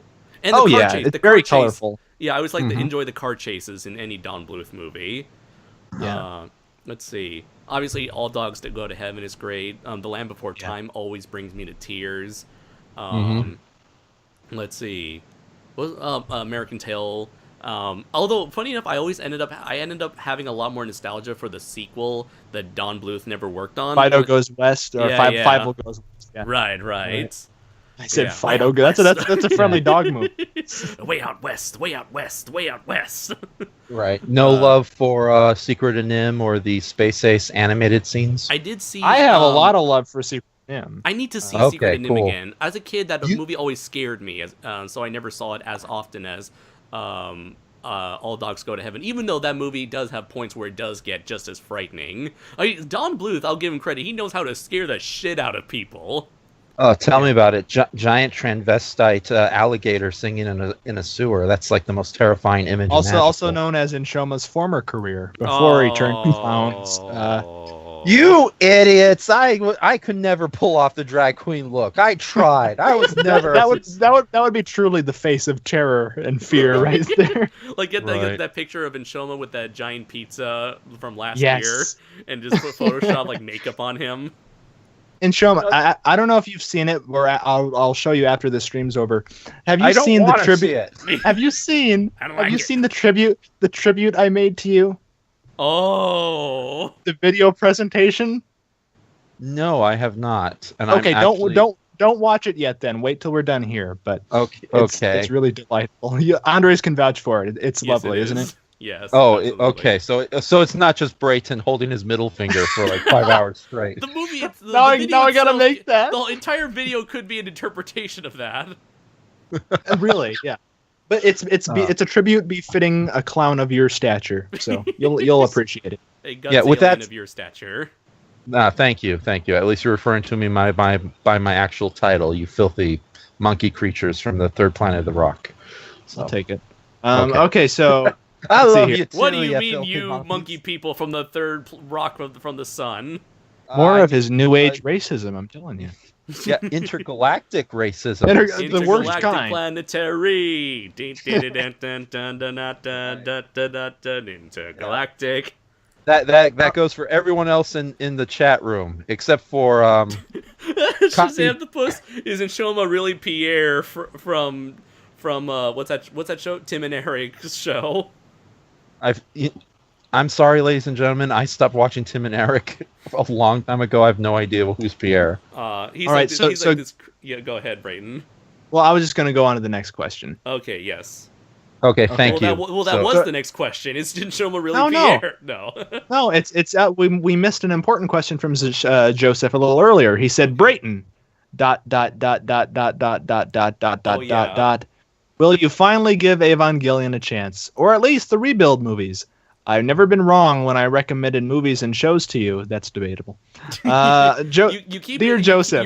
You're the person who unironically enjoys those sushi typhoon What you gonna movies. say? I thought you were talking about me. No, I'm Unironically talking about enjoying Cat in Joseph. the Hat. That's okay. Yes. No, I can vouch for you with Cat in the Hat. All right. So Joseph, I'm gonna say no, with a little annotation here. For leading up to Shin Godzilla, the only thing I was told leading into Shin Godzilla is you gotta watch Evangelion. You gotta watch Evangelion to understand and prepare for Shin Godzilla. You gotta watch Evangelion, Brayton. I know. Yes, of course. Should go on Facebook, like Ano. No. Anyway, but that's all I heard, and I'm like, I shouldn't have to watch everything a director's made. I shouldn't have to do homework to watch. No, a I shouldn't. movie. Well, it's like, do I have to watch every Hitchcock movie before I watch Psycho? No, I should just be able to watch a movie and tell if I like it or not. So I Just watched watch Shin the Godzilla. birds and you'll be okay. Screw everything else Hitchcock made. How dare you, good sir? Yeah, how dare you? Strangers on the Train is a fine film. So is Damn North by right. Northwest. Yeah, that's what Uh, every That dude- murdering the psycho villain who in that trades movie- their crimes say about strangers on a That's train. why I'm saying it. That's So, how you two met, by the way. And I know Actually, what you're not happened to wrong. your girlfriends and wives and it was husbands. more like strangers and on a Skype uncles. chat. Yes. Yeah, you still killed a significant other. Nah. Don't That's we all? debatable. So Shazam the Puss. I'm sorry, but no, my friend. Actually, I looked at. By the way, Shazam Zaputh. Shazam, octopus. I looked up who Pierre is from Tim and Eric, and I thank you. I will take that as a compliment. Okay, so Kevin... Yes, go ahead. You need to watch the Dream Cream skit from that show Oh on my YouTube. God. Joseph knows a lot about I Dream won't. Cream and his weird fascinations. Dream Cream All and right. tomato soup. Yeah, and Filipinas and whales. And conference tables. Oh God, so many conference tables. I need to make like a compilation, like a counter of how many conference tables individually are in that fucking movie. I can do it. Yeah, like we know how people put a compilation of all Godzilla scenes from 2014. Yeah, all conference table scenes from Shin Godzilla HD. All right, so Kevin Duyan. Wait a minute. I just realized something. Shin Godzilla might have been a low budget movie. Oh my Because- God. Because it's that's inside why a it sucked. I conference got it. room. Yeah. Oh shit. You might be right. I might be entirely wrong. There you Yeah. go. Yeah, Speaking it's of just there like- you, speaking Yes. of there you go. Which of these shows do you think is going to end first? Simpsons, Family Guy, South Park, or SpongeBob? I kind of think Family Guy because I don't really see people talking about it that much, so I think it's starting to lose relevancy. Simpsons, I think, will go on for a little bit more because it's become so ingrained in pop culture. We kind of expect it to go on at this point, despite their ratings being lower than ever. South Park is always topical, and the people, Trey Parker and Matt Stone, they really seem like people who do listen to their critics and fans, so they improve from whatever missteps they make. And this season is a lot better so far. I mean, these first 3 episodes, this new season, season 21, is already so much better than season 20 and 2019. Of Simpsons? No, South Park, I mean. Oh, okay. Yes, Simpsons, I said, is like, pretty much like a zombie at this point. You can never kill it. Like I said, Family Guy's losing relevancy. And SpongeBob, I think, again, like The Simpsons, where children kind of expect it to continue. It's a legacy at this point. Yeah. Yeah. I have to admit that is a pretty hard question because that's like saying which of these 4 levels of hell is a lot less worse than the other levels of hell. Mm-hmm. So I just brought everything down. I apologize. You're so good at that, you sad clown. Oh, that's what we let Sajuns do best. Did somebody order a sad clown? What do you think of Wes Anderson? Call me Sadie, the saddest clown of all. Do sad clowns like Wes Anderson? Wait a minute, Because the sci-fi I dragon didn't know a wants to certain awful fan filmmaker was here. Oh, Is that an insult towards me or someone else? Someone else. someone else. It was very sad. Wes Anderson, and needs a clown. Yes. What do you think of Wes Anderson? Let's see, who is Oh. Wes Anderson? Who is Wes? I am unhooking my microphone. Goodbye, Andres. Yeah, it was just a pleasure knowing you, sir. Yeah, you just And ruined serving with everything, you. Andres. Goodbye. You got to host this by yourself. Come on, Brayton. I'll give you a ride in my van. I don't want. No. No. I almost got away with it too. Damn it! My dad told me never to take a ride, to accept a ride with sad clowns with facial hair. This is bad. I was just gonna sell you into child labor. I wasn't gonna do anything horrible. Oh, that's all. Okay. Yeah. I'll Okay. consider. Yeah. All right. Good. You still all suck, right, so- Andres.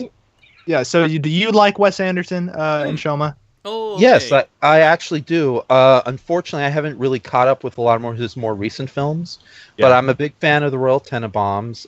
Rushmore is pretty good. Life Aquatic with Steve Zissou. I did see Fantastic Mr. Fox. Yeah, everyone tells me that's really good. I've yet to see that one. It I haven't is. either. Yeah. Yeah, and I really want to see the Grand Budapest Hotel. I'm probably saying that wrong. Budapest Hotel. Budapest. Yes, thank you. And the Life Aquatic with Steve Zissou. I like that movie, although I felt it was a little unfocused. But then again, I'll like any movie with a giant monster in it. So hooray for the tiger shark. Yeah. So What kind of shark? A tiger shark. A What? All right. How likely do you think it is? Sorry, but did you see Yeah. the trailer for the new Wes Anderson film Isle of Dogs? that's either going to be another masterpiece, or that's going to be a a failed masterpiece. There you go. Welcome it's to too- Wes Anderson's failed masterpiece theater. Tonight's episode: the sad clown goes to the Royal Tenenbaum's house. And a quick sidebar. sidebar. He's stop motion animated. Hold on, a quick sidebar. And Shomar, are you familiar with the unreleased Jerry Lewis film, The Day the Clown Cried? You horrible person! You just need ruined to this- be in the remake. Oh. And I'm a Jew, and I'm saying this. Of course, only Jewish people can get away with that humor, or can I they? would pay to watch it. I would pay to watch it. Yeah. I Oh, would man. pay to watch you suffer in a Nazi clown movie. No. Well, isn't that Life is Beautiful? Also, yes. Okay, Yeah, so the okay. next question. Well, How you just took likely- this to a dark place, Brayton. I don't like I that. can come I'm out of on it. I can Andra's come out of it. side now. I'm a Cody is I'm a gonna treacherous pull us out of turncoat. this dark hole I've dug. How Okay. likely do you think it is that Power Rangers 2017 will get a sequel, given the situation surrounding it? Next question.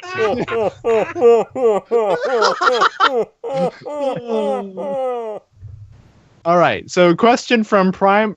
Oh my God, Primal Gryphonex Rex. Graphenixsaurus Rex. Just call him Kevin. What he said. Question: do you still have interest in Godzilla Monster Planet? Personality? I'm fascinated on it. Personally, I'm fascinated on it. Yeah, I'm Okay, sure that's what he meant to say. I'll watch it when it comes out, but I'm not looking forward to it like I do most other monster movies. I don't expect it to blow me away, but I am interested in seeing what new concepts they will bring to the table. Hmm. Although, if the giant octopus is in it, then the movie instantly wins. Of course, you and your Yeah. goddamn octopuses. Yeah, the giant octopus your is the octopus best is- character ever. So Yeah. I The do. Oklahoma. Yes, I do enjoy the octopussy. Oh my God. Ooh. Ah, good. damn Moving it! on. That came out wrong. You actually, Moving on. I'm sure you've drawn a few. You've seen them and you like them.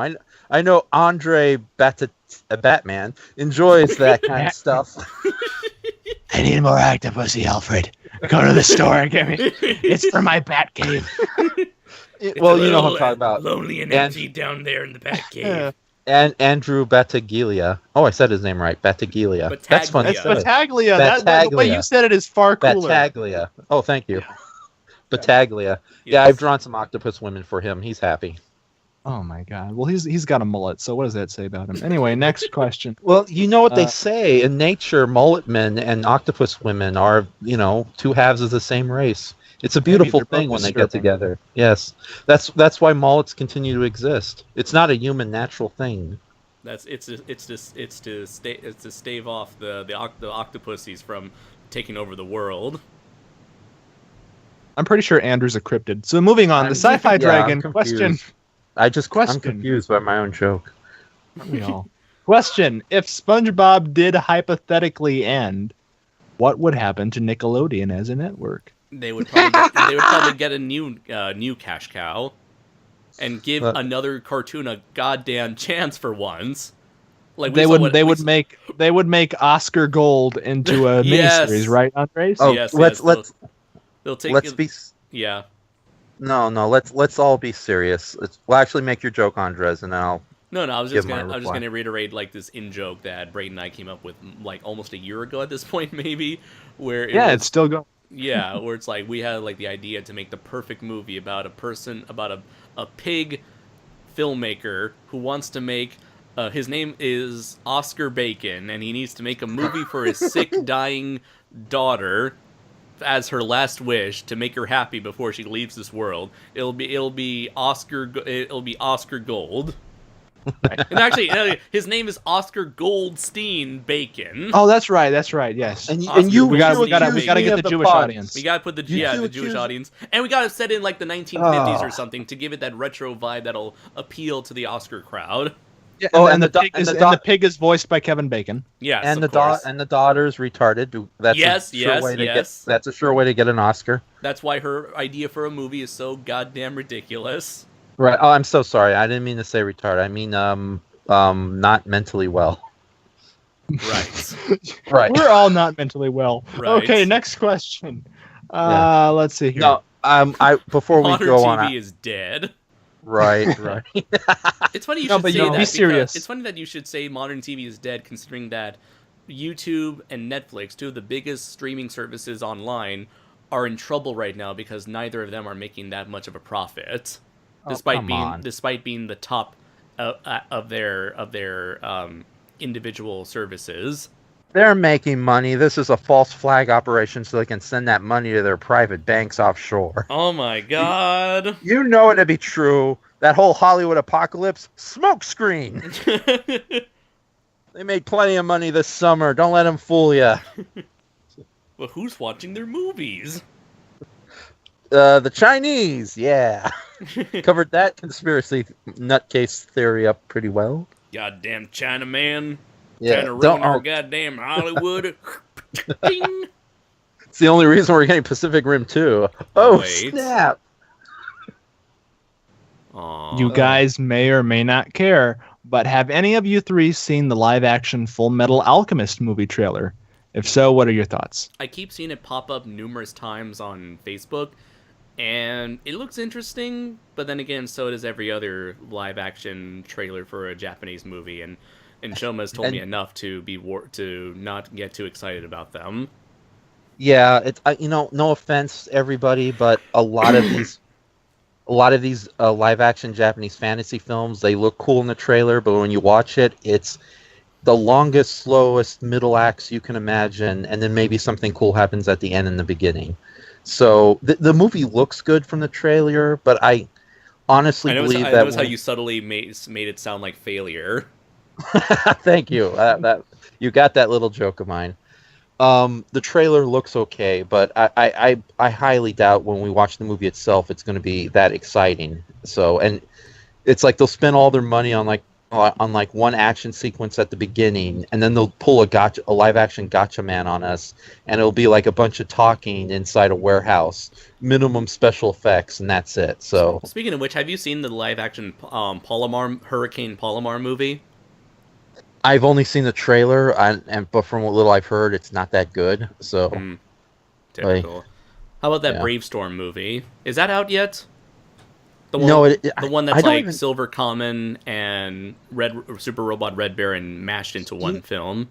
You know, the sad thing is, I don't even think the movie is finished. Like that, they may have very likely been a proof of concept trailer, and it's far from being completed. So, okay. Oh, yeah, scary. Let's see. Spooky. Skeletons. Spooky, scary Japanese production value. Ooh. Doesn't ring off the tongue as well. Shut up! I'm a genius. Let's see. Question from Cody: do you think the plot for Jaws 3 could work if more time and effort was put into it? No. I mean, shark in a SeaWorld. I think you're already stretching for ideas there. 4 words. Dolphins with laser cannons. Because it took place in SeaWorld and there were dolphins. It would have been a better movie that way. Let's see. 3 words. Take my money. See, we already got a winner here, Andres. I'll go and see it. Goji Army says, question, does David Hernandez have a basement? Yes! Always. I've been in it. There's tag videos down there, and they all float. It's scary. The Sci-Fi Dragon says, question, what do you think of The Fairly Odd Parents? Great show, back in its prime. Nowadays, it's gone the way of The Simpsons and SpongeBob. I don't watch crap. Oh. Okay, no. In all seriousness, And I tried Shoma watching. Was an average artist who no one understood. Damn right. Can we are we in Shoma's Fairly Odd Parents, Andres? Is this what we're getting at here? Yeah. Oh god. Skypes and streams. Floaty microphone things. No, in all honesty, I have tried watching Fairly Odd Parents, but I can't get into cartoon shows where the lead hero is constantly being an asshole, bullied or crapped upon by every other character around him. Well, that's what makes him sympathetic in Shoma. Yeah, but it's like watching a small animal get tortured for hours on end, and you're not allowed to do anything to help. But that's It's why like he has how's that? Fairly Odd Parents for, so he can help. And They're Shoma. ineffective compared to the babysitter. It's like, At least Oh, in the wow. pilot episode, they made it look like he was gonna continue to torture her for as long as she remains his babysitter. But that clearly never happened. I don't know. It's just like a one-trick pony type show. It's like it never really appealed to me. How So dare you? I bet you were Wow. a Danny. I bet you're not even a Danny Phantom fan, are you? yeah, it was an okay show. So I did watch them for the episodes with the genie chick in them. Of course Yeah, you would. What was her and name? Shoma's back. What? I don't know what's up with my throat today. Yeah, What was her name? Like Desiree. Desiree. Something that sounds like the name for like some ghetto ass Latina in Los Angeles. Don't you dare speak of my big buxom green skinned waifu that way, you horrible person, you. Go ahead. What if you like her so much? Why don't you draw her? I already did. I've yet to ink and color her because I'm a lazy man. So No, I'm afraid what you're inking for her would look like. So let's go to it's the not second that question. bad. You always say that, Choma. You may think so, but it's true. Let's see. Next is what do you think of Transformers Combiner Wars? Says Zubu. Now, when you say Combiner Wars, are you referring to the comic book, the animated series on Machinima, or the toy line? Because I have been exposed to none of it, but I think the toys look cool. I think the animation for Machinima looks like shit, and I have no comment on the comics. Question: what are your thoughts on Godzilla being a plant? You can't do Godzilla. That is my comment. Or at least based on plant-like materials. P.S. Sorry about the name. I really went overboard on it. I forgive you. Oh, really? No, I'm just kidding. Let's see. I'm interested to see where they go with it. As this interesting Elseworlds take on Godzilla. You know, as for my thoughts, this is Nobody like what cares about your thoughts in Shoma. Well, you like Desiree, don't you? Go back to drawing your TNA. In the Yeah. corner Shoma there. cried the day the circus left town. Okay. I'm sorry, man. Just you can Okay, all continue. right. All right. Well, this is like what, the 34th, the 33rd Godzilla movie? Not Probably, yeah. It was like the Yeah, something like Shin that. Godzilla was advertised as the 30th, not counting 2014 and 98. So yeah, this would be Yeah. the 33rd with the Okay, two we- American adaptations. Yes. With that says, we're 33 films into this franchise. We can afford to play around with the concepts right now. So yeah, let them be a plant for this one, and let's see how it rolls. I mean, I don't even So- have that much of an issue with the Godzilla. I don't know. I do kind of have an issue with like 98's design, but at least with Monster Planet, he still looks like Godzilla. He still has that classic Yeah. Godzilla shape that makes him recognizably Godzilla. Yeah, that's a very good point. So that's a step in the right direction compared to 98. And he's as of yet shot a purple laser beam out of his ass. So I'm good. His I'm good tail. at that statement. It's Oh, called I'm sorry. a tail. That makes it far less goofy. I'm sorry. His Wow. tail. Yes, There- I apologize. Wow. Now that's there's like- serious. That's just like the first film. I'm sorry. That's deep. That's serious allegory for Japan's situation. I I apologize. never said it was deep or serious. Moving I do on. like Let's it. have a movie. Let's have a movie fight right now. Andy Signore needs a replacement after what happened. So come on, we can discuss this. Oh. Well, I've been more interested in taking Harry Knowles' place, actually. Oh, damn, even I damn, would've- damn. Damn, at least- son, where'd you find Yeah. this? Smoke weed Yeah, at every least- day. At least you made that joke before I could. Damn it. Yeah, Let's see. This is a very timely podcast. Okay, keep going. Yes, always. And Yeah. for anyone, whenever we touch upon touchy subjects like this, we are completely not serious. For anyone who may take our words seriously, please don't. We're a I bunch think of anything idiots. you ever say seriously, yeah. Yeah. Hey guys, I I, mean, just it's made a the bunch inter- of death threats to North Korea. You don't think anything bad's gonna happen? I sure hope not. you didn't Okay. call For the my leader Rocket Man, did you? No, I called him a little weenie boy. So, Okay, then we're good. okay, yeah. So long, everybody. This will be my last broadcast. There's a bright light coming for me. What's that about? Oh, look, death approaches. Well, when you gotta go, you gotta go. Well, isn't this quite a pickle I'm in? Da-da-da-da-da-da. Well, if only we had a green screen, we could like insert ourselves into the movie the day after. It'd be so much fun. Aw. Uh, Just insert us into the thing from Strangelove. We're all riding the missile coming up. Like Friends. Yes. Yeah. let's see. So then Cody asks, how do you think the mecha and kaiju genres could be even more appealing to casual viewers? I think it already is. The problem is there's always going to be those people who simply do not find the giant characters appealing whatsoever. Who are these horrible heathens, and how can we destroy them in one foul swoop? Exactly. Ugh. So they've already done everything you can to make mecha more appealing. I don't know, maybe add some more drama in there. They seem to like romance and drama in there. Well, then again, that's why we have Macross. Let's see. Let's see. As the Macross turn. Let's see here. Okay, no one got that good. Question. Oh, have any of you seen the anime Blood Sea? And if so, is it any good? I have no idea what Blood Sea is.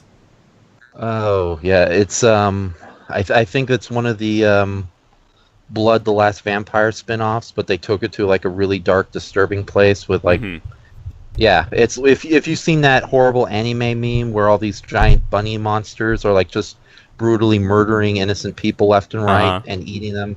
Yeah, this is where those scenes come from. And that's from the final episode. Sorry, it took me a while, Cody, to read your read your microphone comment. I increased the gain here a bit. Let's see. Oh yeah. Joseph asks, Andres, do you think you'll watch Kamen Rider Amazons eventually? Yes! I will finally, since I finally finished watching JoJo's Bizarre Adventure, Diamond is Unbreakable. It's Diamonds Are Forever, not Unbreakable. What are you talking about? I just got punched in the face by an animation that's very well done and colorful. I'm glad you got the reference there, because yes, Right, that was indeed a JoJo reference. Right. So let's go to the next question then. Oh, I saw what you did there.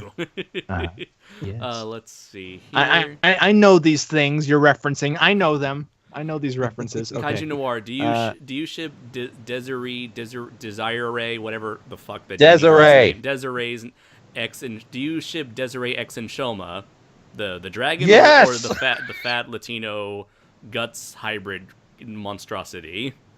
Wait, did he write that, or did you just add that? I added that. I'm saying, who are you referring to when you say in Shoma, the dragon or this guy? Jokes aside. And now we wait for his response. No. Jokes aside, Zubu. I do not wish, even though Desiree is Desiree, get her name right. ambiguity. It's Totopoulos, Andres. Come on, now let's do this. Even though she's a villain, I do not wish any suffering upon her. Oh, come on. I would be a fantastic husband for the first 2 years. I wonder why you're that specific. Right. On second thought, don't answer. Right. Because in the full moon night, on the 3rd year of the marriage, Shoma turns into a werewolf. Into a wereguts. A wereclown, yes. Honk, honk. This is so... So it's a guts Asian with wolf ears, clown makeup, and dragon wings. Yes. Yeah. So basically every new monster they make for the Ultraman franchise. Yes. Always. Yes. Always. Yeah. Oh, they can't design monsters anymore, can't they? So... No. Yes. Let's see. Question. Are you interested in seeing Guillermo del Toro's upcoming movie, The Shape of Water? I have no idea what that is, but I'm sure they are... I'm sure it'll be great. Or at the very least, visually appealing. Yeah. You know what that movie is, right, Brayton? Hello? Sorry, my mic got unhooked. But no, I don't. Did Hillary steal your mic? Okay. Yes, Hillary. They broke my mic. Her and Obama. It's rigged. Go ahead, Raph. Right. What were you saying? I couldn't hear you. Okay, no. I've seen the trailer for The Shape of Water, and it's basically a fantasy friendship love story that takes place in the 50s, And the best way to describe it is the creature from the Black Lagoon finally gets some. So, Oh, at Oh, last. wait, now I remember that movie. Okay, yes. Okay. yes. I am yes. excited. Yeah, now that I remember what it is. Yes, it's Yeah. Del Toro being creepy as always, and I love it. Yeah. No, it really is a homage to the creature from the Black Lagoon. If the creature from the Black Lagoon found a kindred spirit in this mute girl who, but from what I've heard, yeah, they are going to go there in the movie itself. And I'm not, even though I'm in Shoma and I have a reputation, an infamous one, I honestly don't, I don't think they should go that far. I think they should just keep it as a love story. Fucking hypocrite. Yeah. You were What? just talking about Hypocrisy. You were just talking about octopussies a while ago. Oh, come on. It's okay for a weird bird alien and a green skinned genie to get it on, but not the actress from Godzilla 2014 and the Gill Man. That's just weird. But no. Getting away from this bizarre talk because I'm in Shoma. Yeah, That's your I excuse actually for am, everything. I'm in Shoma. exactly. I'm in Shoma. No, it does look like I'm a really in Shoma. interesting movie. Gotta love me. Shut up! But no, you don't. No, it does look like another oddball winner from Del Toro. So I'm looking forward to it. Yeah. Let's see. Next question. Question: what do you all think of the Pacific Rim Uprising trailer? Fucking amazing. Yeah. Oh, you're Anyone okay. Anyone else got a second opinion, or no? Just moving on. Yeah. I kind of have some thought. It looks awesome. I'm looking Mhm. forward to it. But is it just me, or and please hold your pitchforks and knives? Is it just me, or does it look a little low budget for a Pacific Rim sequel? It actually looks higher budget because they're able to make fights in the daytime now. Yeah, but that's the thing. The fights look just a little above Lego the movie animation. How dare you, sir? Yeah. Damn. I'm sorry to boy. say so. Like, look, don't How get me dare wrong. How dare you be cynical against something? How dare you have a differing opinion against mine? Yeah. Whatever, Andres. No. Been nothing but trouble since you've shown up here in Shoma. Come on. I know. What do you I mean know. you don't agree with me? Don't you know who I am? It was his tail. His tail. It's the Perez Meister. You always agree with him. So, no. It's okay. The movie looks a lot of fun, but I'm watching it. I'm rewatching the trailer, and it does feel like it looks a little lower in budget, despite the ambition is obviously much higher up. Mm-hmm. And it's cool we're getting a daytime fight scene, but those robots look a little too simplistic in the execution department. Mm-hmm. But I don't know. I'm looking forward to it. I just have a little bit of concern. But here's the thing I think we can all agree on. We're getting a Pacific Rim 2, and that's all that matters. Yes, always. Yes. Yeah. Yes. Yeah. And you, Brayton? I'm gonna quote the dude from Pulp Fiction. Man, I don't even got an opinion. So let's move on to the next question here. Let's see. Graphenosaurus Rex, Primal Graphenosaurus Rex says, "Thanks, guys. Gotta go. Had a good time. Thanks. Hope you make an episode 3. Keep up the good work. Awesome." Let's see. Question: what is from Luke? What is your favorite character from a video game? Bubble My Man fav- from my Mega fav- Man my 2, favorite- the greatest character ever. Bubble Man. End of question. Bubble Man. Damn it, that joke. That Bobo joke went Man. nowhere. What? Why? Bubble Man. What are you saying? Are you slurring? See, he shows up here drunk, Andres. This is why we don't invite guests onto the show. 2 No, episodes this is- and it's already ruined. I'm God. sorry, guys, but I'm a time traveler. I have to get drunk. I thought you were an alien guts. Yeah, that too. I Your covered that. story's pretty not well, adding up right? here, mister. Well, you're the one who keeps throwing the sad clown fan fiction. But anyways, go on. I really don't have an opinion here since I'm not much of a video game person. I don't know. I've always liked Sonic, Mario, Crash Bandicoot, Rayman, Mega Man. Yeah, pretty much. Yeah, those are like the ones that come off the top of my head. You mean you're not a fan of Nacho Man Randy Savage now that he exists Oh in yes, a game of course. universe? He's my Okay. favorite character. Did you Thank make that you. video? Did you make that video public? Because I feel like now you got to do it. I got to now. Yeah, for anyone to get who the Nacho Man Andy Savage is. Randy Savage. Oh yeah, no Andy, because your name's Andres. Yeah, that's Yeah. right. I'll link it in the chat here, but yeah. Okay. Let's see. And Shoma, will you cheat on Desiree with Ember McLean? Oh, hell no. Now that bitch is crazy. Yeah. You were about to answer exactly say what I was about to say. So. By the way, speaking of Ember McLean, did you guys hear about that one YouTuber who killed 3 people out of his obsession with Ember? Yeah, that's another reason why I don't like Ember. So makes crazy people. Yeah, he thought not sane people like Enshoma. Exactly. Who was this person? Wait His name was Randy Stair, I believe. And Mr. Medicare made a really interesting video detailing Randy Stairs' descent into madness. Oh my goodness. Yeah. Yeah, okay, you did share that with me, and even my weird taste, I would never do that for a fictional character or a real woman. Mm-hmm. So, unless they paid me, then it would be a different question altogether. You make up some mythology thinking that when you die, you become a ghost girl, regardless of what sex you're born as.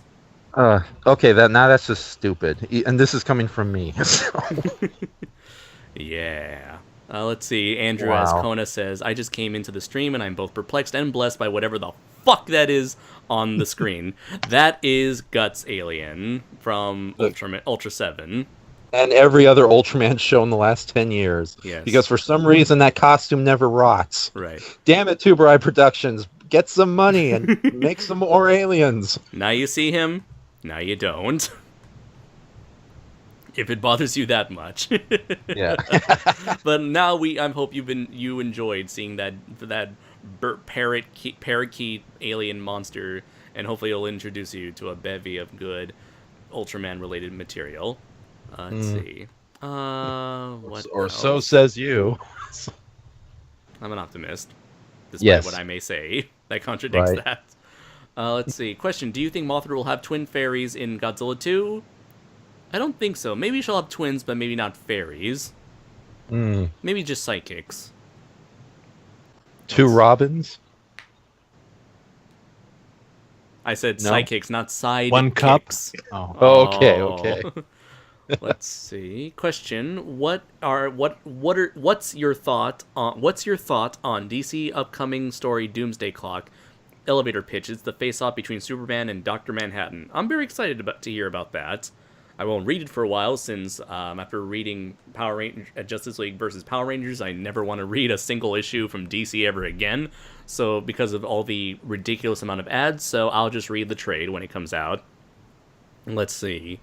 Anyone else excited for Superman for DC versus Watchmen? I'm excited to see how fast Alan Moore will spin in his grave. Yeah. And he's still alive. That's a sight to behold. He'll dig his grave, and then he'll just for spinning. My serpent god will not allow any of this from happening. Absolutely not. Take me away, puppet god. Let's see. Have you seen the live-action Guyver movies made by New Line? And if so, what do you think of them? I've seen Brendan Tindall's reviews of them, and they look interesting. That's all I'll say. They look interesting. Out of the way, Generation Y boy. I'll answer this question. So, I grew up with both Guyver movies because Blockbuster used to exist. That's some bizarre ancient lost civilization that no longer is around. But it had is that like Netflix or something? What is this Blockbuster? It's like Netflix, except the movies were physical boxes you took home with you. Oh, that sounds lame. Yeah, it was, especially when you had to pay the late fees. So, but back in the old days, Blockbuster had a better selection of movies instead of Netflix, which is like only popular with a handful of good television shows and a bunch of B movies that were made in the last 2 years that nobody remembers or likes. So, but no, the first Guyver movie. Well, here's the funny thing: Blockbuster had a large variety of Guyver-related videos. There was the actual anime based on the manga. There was Guyver Out of Control, which was a much more violent, much more sexually intense take on the manga story, and that was a manga. And then there was the 2 live-action movies. And me and my brothers, we just ate the shit out of anything related to the Guyver. Of course, this was the early 90s, so it was impossible to share this show with friends and family without them constantly thinking you're talking about MacGyver on TV. So, although MacGyver would be a lot better if, like, all of a sudden the criminals in that show suddenly turned into werewolves and horrible monsters. But the first Guyver movie, even knowing it's more comical and silly than the manga it's based on, it's still very enjoyable and had some impressive monster effects in it. The second one, it's more true in the more serious spirits of the manga, but I hate to say it's also suffers from having a very prolonged middle act. I swear it's like almost 2 hours and a half, and most of that is just waiting to get to the action sequences. But they're not that bad movies, despite what anime purists may say otherwise. So that's my take on the Guyver movies. Thank you very much, Raph. Thank you. See. You got a serious answer from me. Yeah. What a surprise. Right. Yes. Let's see. What hell has frozen over Desiree has here? one hell of a rack. Huge tracts of land. Oh, yes, indeed. Okay. All right, we're done. And a nice ghost booty to go to boot. Oh, yeah. Oh my god. Yeah, damn it, Andres, you and your Hartman hips. Hey, why are you blaming me for Hartman to draw how he draws women with like large uni boobs and large hips? I don't know. He's weird like that. What's with let's find this Hartman guy and question him. Why are you Beat Can the you shit out of define him for me? until Can he you knows- define for me what a uni boob is? Okay, let me just look for an image of like any character from Danny Phantom. Right. Okay. Don't make it Amber, or else everyone in the chat room will kill us. Oh no. Oh no. Yeah. Oh no. What was that? That was We're- Dr. Smith. That was Dr. Smith from Lost in Space. Oh, the pain! Oh the no, pain. William, the pain, the pain. You My delicate mechanical spine. nitwit! You! Oh yes, you bubble-headed booby. You Dear titanical God, there's a lot titanium of fan twit! art of this one particular character whose name I will not reveal. Oh, Jesus is it Amber? Christ. No. Okay. Please share. I must see it. I must see it all. Tell me. Wow. Wow, I Brayton, need to know.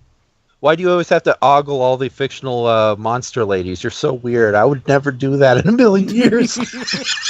Alright, there's an example of a Phil Hartman. What the fuck is that artist's name? Hartman. Yeah, we'll just call him the Heart Man. The Phil Hartman. Now Hartman. that's what I'm talking about. Let me see this. So this is an example of this is how he would draw women in his particular style for like Fairly Odd Parents, Danny Phantom, Tough Puppy, whatever other Oh stuff. my god. Okay.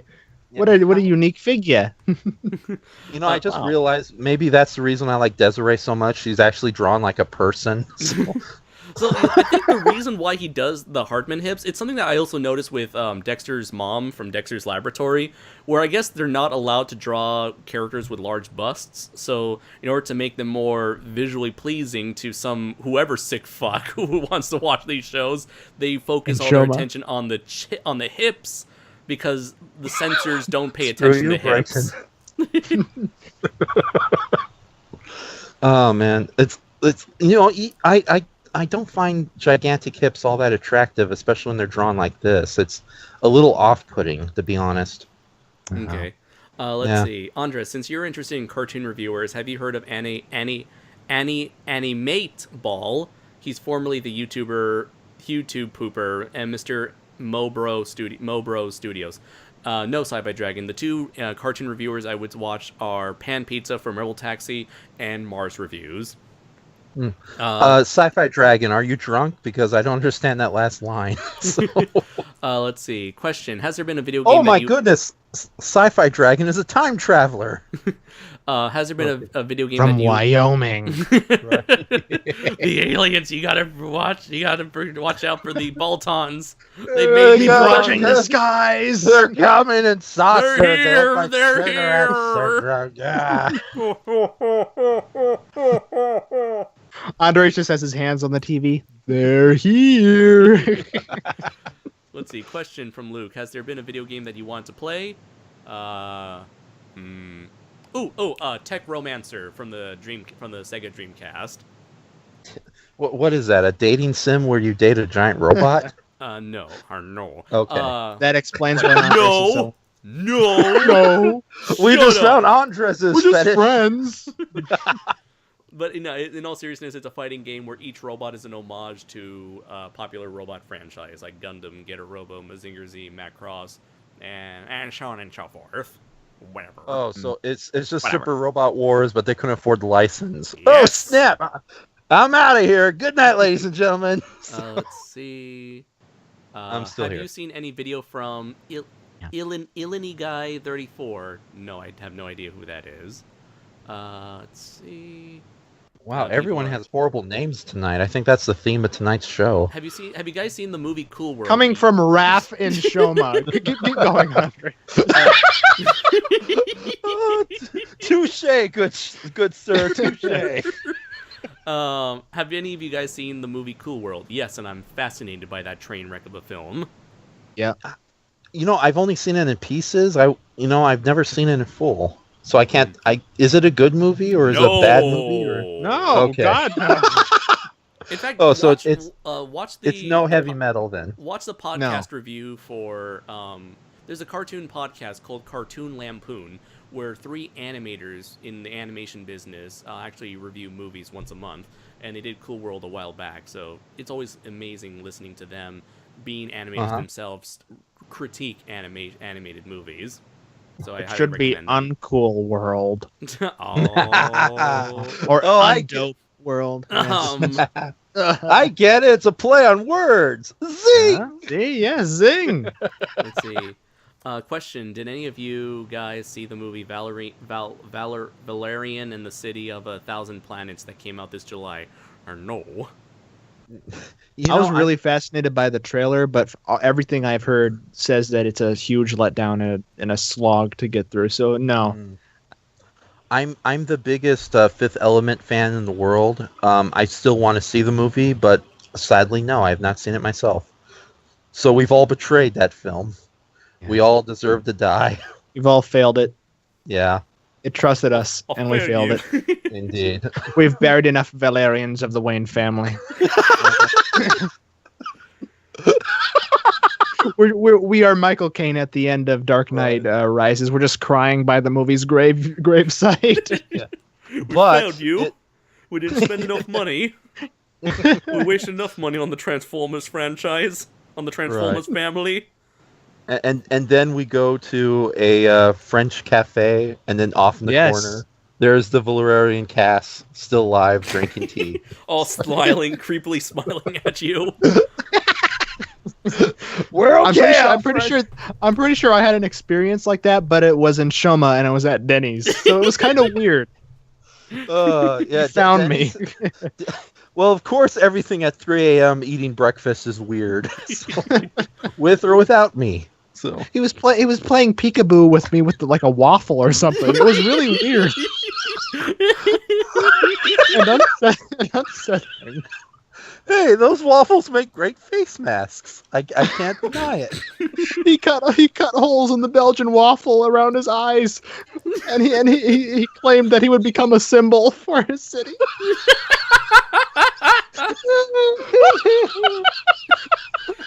I will serve them breakfast.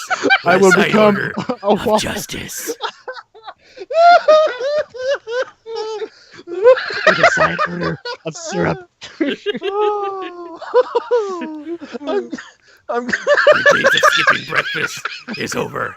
Don't you know it's the most important meal of the day? You're not brave.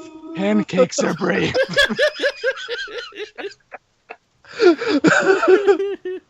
What kind of person eats burgers and pizza? Where's the hash browns? Where's the hash browns? He's the breakfast we deserve, but not the one we need right now. Oh my goodness. Okay. The dumbest a images that silent- have ever popped in my head. You A should be nutritious- ashamed of a yourself. nutritious meal. A delicious side order. Lego my A Anshoma. breakfast. Does that mean my Catwoman is the lunch lady? Yes. Get it? Okay. I just ruined it. Question. Never mind. I know you've made it clear that you don't care for Channel Awesome and Doug Walker anymore, Andres. What are you implying there, Cody? Do you feel the same about James Rolfe? No, not at all. I still heavily respect James Rolfe. He's unlike Doug Walker and that disaster known as Pop Quiz Hotshot, where he took like what was it, almost $90,000, and didn't like jack all with it except made a half-assed game show. At least when James Rolfe crowdfunded a movie, he delivered the movie and did everything he said he was going to do. I just don't care as much for his angry video game nerd stuff anymore. I'm more interested in his other projects, like his movie reviews.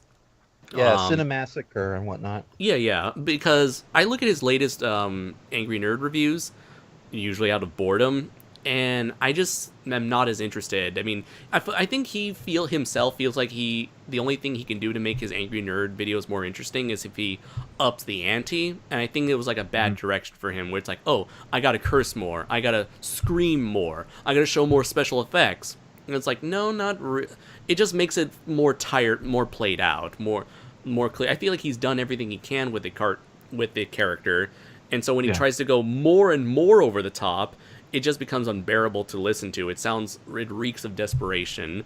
But I'm actually enjoy the critiquing more. Like the Game Boy episode he recently did, I enjoyed it for the most part, but then he just starts screaming for like 2 minutes straight about the Game Boy at the very end. It's like, come on, you really want to end your video this way? So it's like, I feel like he has no idea what to do with the character anymore. But when it comes to critiquing, I do enjoy it, because when he critiques, he usually skips. I don't particularly care for when he talks about movies and then overgeneralizes opinions and thoughts without going into detail. But when he does go into something he's a fan of, like horror movies, he does go in depth with his research and his analysis. And that's the stuff I enjoy the most out of him. And it's kind of, again, one of the things that made him an inspiration for me. So I still have respect for James Rolfe as a filmmaker. Is it really that you miss all those fake poop jokes? Not really. I think my taste in humor has kind of grown since then. Good, because no one misses those. I just miss him beating the shit out of Bugs Bunny. That's all I really miss anymore. Yeah, what's with you and your hate? Yeah, what's up, cock? Yeah, what's up, fuck? Brayton, what's with your hatred against Bugs Bunny? I love Bugs Bunny, but when we went to Six Flags last week, you were just mowing Bugs Bunny's people down with a beanbag chair. It's fun for me. I don't get out much. Okay, I take in the atmosphere. Okay, he grabbed one of the Bugs Bunny players and just threw him over his head like the creature from the Black Lagoon. I always do that with everybody. Don't be trying to play that like it's something bigger than it is. Then why haven't you done it to me? because our love is dire. There is no love. That's all you have to say. There you go. Shazam the Puss says, "Wait, was Desiree the Latina that can turn into a Hello Kitty-esque character?" I have no idea who you're referring to, Joseph. What the hell are you talking? What are you saying? The giant green genie with the nice bust. For crying out loud! And the Hartman hips. Yes. Well, actually, they weren't that big, but 10,000 years can give you such a pain in the bust.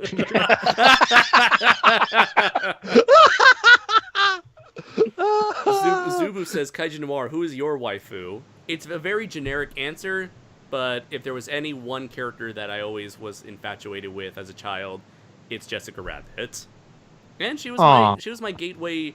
Like, that movie was my gateway drug into the film noir franchise, and she was kind of my first exposure to the femme fatale.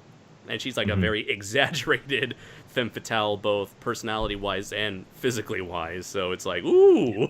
Obviously, on both accounts, one more than the other enticed me as a child, and still does to this day. Let's see. Do you like the soundtrack to Cool World? It's been a long time since I've listened to it, but I remember enjoying it. Matthew Bennett, am I early? No. No, you're 2 hours late or something. Yeah. Wow. Question, talk about crashing the party late, pal. Question, are you instead in playing Persona 1, 2, 3, 4, 5? I played Persona 3. I'm interested in 5, but I haven't played 4 because I don't have a Vita, and I'm not interested in buying an old PS2 game. Matthew Bennett said, "What the fuck is happening? Everything is happening, Matt." You just don't Welcome to the understand, universe. man. Question: do This you is think- reality. Deal with it, Matt. Is this the real life, or is this Is this fantasy? just Caught in the landslide, no escape from reality. And Shoma just killed a man. Somebody call the cops. I don't know. With a pen- waffle. Put a pen against his head. Drew his face and now he's dead. So are like waffles your batarangs, and Shoma just throw them like frisbees at criminals? They do get hard after a while. Yes, I do. Don't we all? Okay, so let's keep going on Question, to do the you next. think the planned Bumblebee Transformers spinoff will be any good? Or no? No, it won't. Matthew Bennett said, I came in on Pancakes Are Brave. Pancakes are brave. You think lunch is brave? Lunch isn't brave. Breakfast is brave. Let's see. Do any of you collect Transformers toys? I only collected 2 Transformer toys recently, and that was the Henkei Optimus Prime and Megatron, which is the Japanese version of Transformers Classics Optimus Prime and Megatron, where it's just a new toy based on G1 classic characters, which is sort of the thing that Hasbro or has been doing recently since 2006 is bank off of people's nostalgia by making new toys off of old classic characters. And so I just got those 2 and I was satisfied. But yeah, I haven't collected Transformers in a long ass time. I don't think I've ever had a Transformer toy at all in my life. You know, I watched the show and everything, but never bought one of the toys. I was definitely a Beast Wars Beast Machines toy collector back in the day. Mm. Although, funny enough, I never owned Season 1 Optimus Primal and Megatron. I had Season 2 and Season 3 Optimus Primal and Megatron, and Transmetal Optimus Primal and... Transmetal Season 2 Optimus and Megatron, and their, like, bigger forms, like the Dragon Megatron and the Optimal Optimus Primal. Yeah, so let's see. It's all French to us. Yep. Question, did any of you guys see the anime classic Akira, 1988? Yes! Yes. Yeah, You I've li- seen it. Do you listen to Bad Movie Fiends? Bad Movie Fiends? Is that like a podcast or something? I don't know. Yeah, yeah. What do you think? Yeah. No, I was gonna make a stupid joke about, you mean like the Star Wars theme when it's done with a kazoo, but yeah. Let's see. Or the Jurassic Park theme played on an accordion.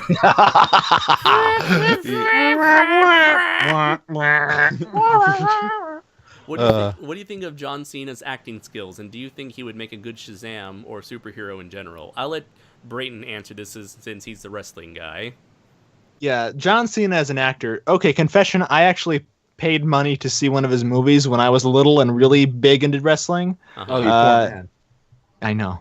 Yeah. I saw 10 rounds or whatever the fuck it was called. But Ouch. yeah, after seeing Dave Bautista in Blade Runner, like, I have no room for John Cena acting, and just roles. He needs all the roles in Hollywood from now on. You know, If you the great- repeat that, He has you were such breaking range up. from Drax. Oh, I'm breaking up. Yeah, you were breaking up. I'm Can you repeat that again? breaking up with you. Okay, I'm sorry. But I guess I give him a shot. I don't know. But I would love to see Batista in more things. He's the wrestler who's really broken out for me lately as an actor. Better than The Rock. He needs some more work in Hollywood, in my opinion. Uh-huh. Yeah, you know, the great thing about how do you say his last name Batman?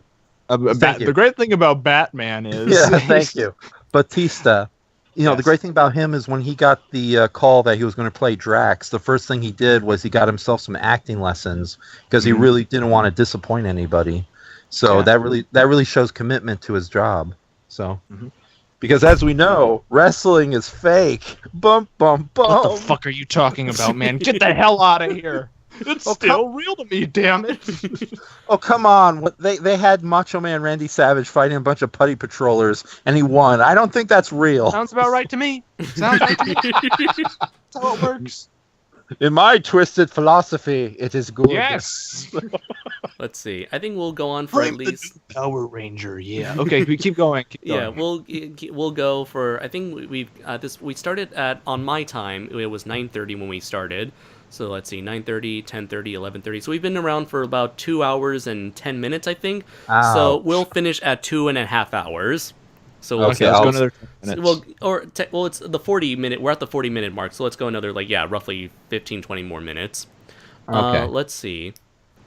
Great. Can you do an impression wait. of what? There's a question beforehand. I'm sorry. What is your favorite persona from Persona 3? Yamato no Orochi, because being able to summon a giant 8-headed snake is pretty awesome. Okay, now you can read Joseph's question. Okay, Brayton, can you do an impression of what the character of Jack Devilface for Andres' Draco Azul comics would be like? Okay, Jack is a character that I ended up creating inspired by Joseph's silly ideas. I know who this is. I know who this is. Like Jack is like a character, like a goofy, what do you call it? A goofy joke villain to reintroduce Draco Azul for the second story arc I have in mind. Okay, so would he potentially sound like, hello there, Draco Azul. This is my cooler robot. Would he sound like that potentially? I think He's a character who desperately wants to be cool, but he really, really, really isn't. All right, yeah, I'd give a big thumbs up to that. Okay, so Let's see. Sci-Fi Dragon. I've only had Revenge of the Fallen. Yeah. okay. 12 rounds. Yeah, that's it. Question: what's your favorite Valkyrie fighter form from Macross?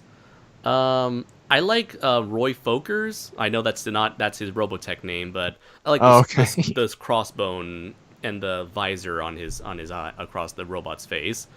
Let's see. Although I do like the original one that Rick Hunter had, again using the Robotech name, with that triangle visor. They're both cool. Let's see. Cody says Batista's a pretty good actor. I personally prefer The Rock, but I do agree Batista deserves more roles. Sci-Fi Dragon says, question, have you ever heard of or seen Watership Down? It's an animated movie in the 70s that's about talking rabbits and it's notorious for its bloody violence. I have seen clips of it, and it does look very interesting.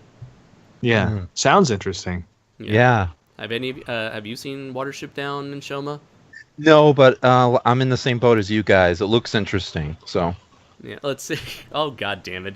Fuck, marry, kill. Arcee, Windblade, and Black Arachnia. Well, you see, if I try to fuck any of them, I end up killing myself, because it's nothing but servos and wires and gears Not down if you're there. on top. But you're still gonna like destroy you. Right. So Who there's wants to it's make love to pointless. a robot? That's ridiculous. Yeah, there's certainly no fan art out there that would depict such a thing. Right. Although some of them do have lovely personalities, so they'd be great as platonic friends. Let's see. Although, again, going back to the femme fatale, Black Arachnia could potentially be, personality-wise, is probably the most interesting for me. You have issues, man. I know. Right. It's an ongoing problem. Right. Insert Desiree reference here. Yay! That's a ticket! And Brayton's like, I'm surrounded by weirdos. I am. What is this place? Excuse me. Let me enjoy the preoccupy myself with the sex that I currently prefer to be interested in. Yes, the only decision I'm making here is between Patrick and D-Man. Let me just have that. For God's sake.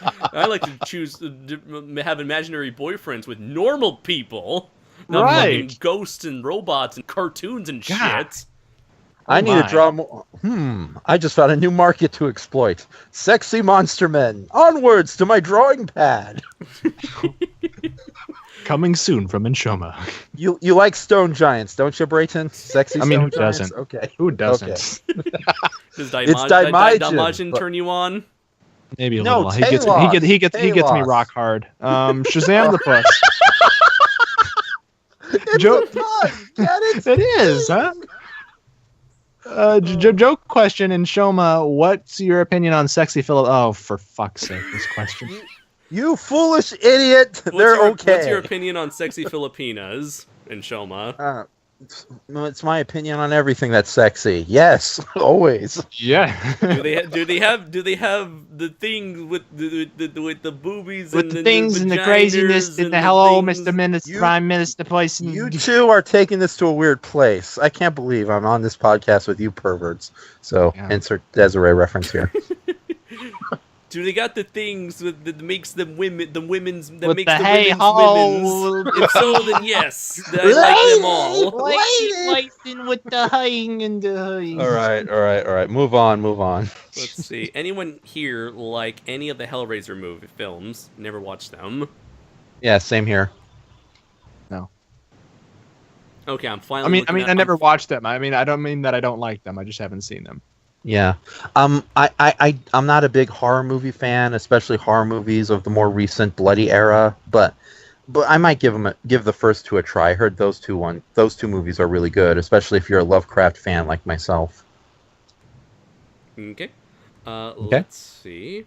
I'm finally looking at the images you just sent me, and okay, that is a very decent depiction of Desiree.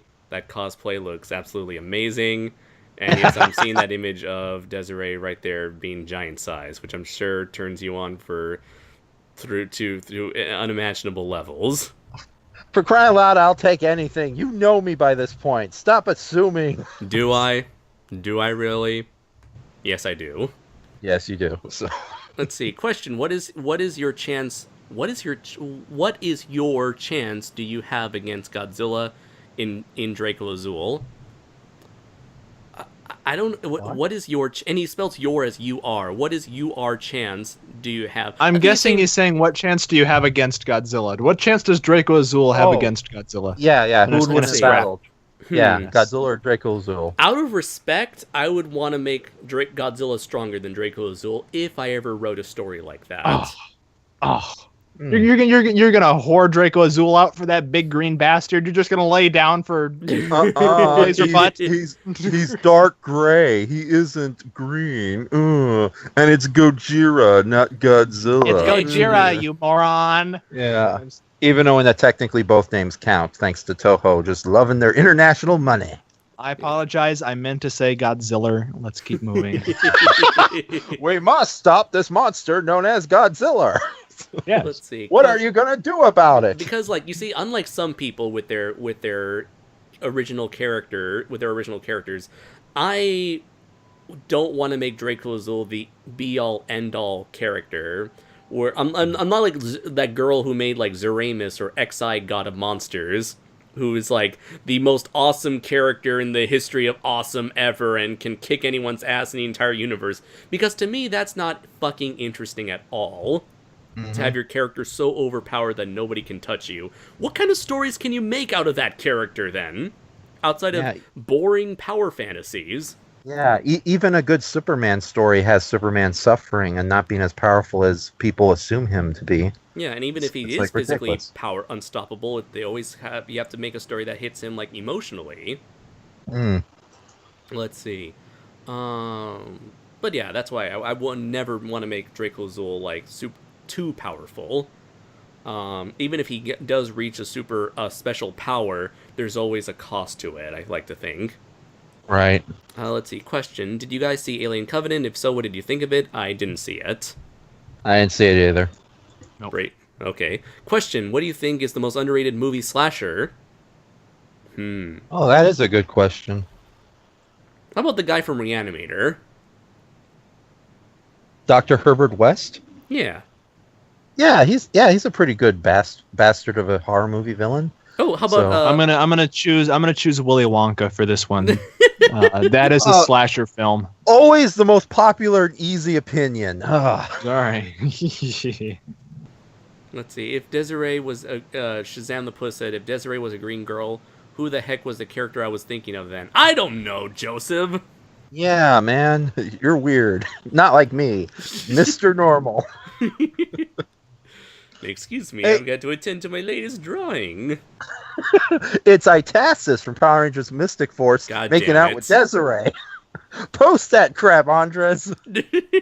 No? Okay. All right. The Sci-Fi I'm Dragon yeah. says, question, what do you think of the idea of a mold kaiju? Oh, that's not bad. Yeah, I mean, has there ever been one in Shoma? Since you're the Um, guy who likes to likes to collect useless information that nobody cares about. That's me. No, there's probably been some mold kaiju. I can't think of any off the top of my head. I know, oddly enough, getting to Magi Ranger, which was the series Mystic Force was based on, there was a small mold-like creature, no bigger than a basketball, but they multiplied and almost took down a one of the mechas. I think, but other than that, I can't think of any mold kaiju. There may have been a mold. I can think of bacteria monsters like that animated rock creature from Ultraman Neos. But no, I don't think there's really been a mold monster out there. So yeah, that's an opportunity to exploit there, Sci-Fi Dragon. Okay, so then KaijuNoir from Zubu, do you want to fuck Black Arachnia? Fuck no. Like I said, she's a robot. You can't fuck a robot. Unless she's made of soft plastic and other... Unless she's a replicant. Yes. So yeah, but replicants die. True. Where's the fun in dying? That's why I don't talk to my grandparents anymore. Cody Bratch says, question, is there any way to save the Dark Universe or successfully reboot the classic Universal monsters for modern audiences? I'm sure there is a way. I doubt Universal will take it. Let's see. I would gladly have every single one of my original characters get killed by Godzilla. Good for you, Cody. But still write in a way that's interesting. Good for you, Cody. Mm-hmm. Let's see. So it looks like we're at the very end, but I'm sure there's some questions will come up. Here we go. Yes. What is your most traumatic childhood show or movie? Traumatic. You mean the one that really screwed us up mentally? Yeah. Huh. I remember being afraid of one particular, I think it was a Nightmare on Elm Street film where this one girl gets turned into a cockroach before... I know what you mean, yeah. That scared the fuck out of me, but I don't know which movie that's from. Yeah. You know, I honestly don't remember anything really scaring me that much. Believe it or not, actually... before 1990, I remember I was terrified of every monster ever in every monster movie, and before you wanted to have sex with them. You idiot! You just took this to a wrong idea, wrong place. Are you that surprised? Yeah, you're such a sick, twisted person, Andres. Stop showing me fan art of your Desiree characters and all that. Yeah. Two things that terrified me. The entirety of Cujo actually absolutely destroyed me as a child because I had a dog just like that. Well, not just like that. I had that same breed of dog. Oh god, now I'm blanking on the name of the breed, not species, breed.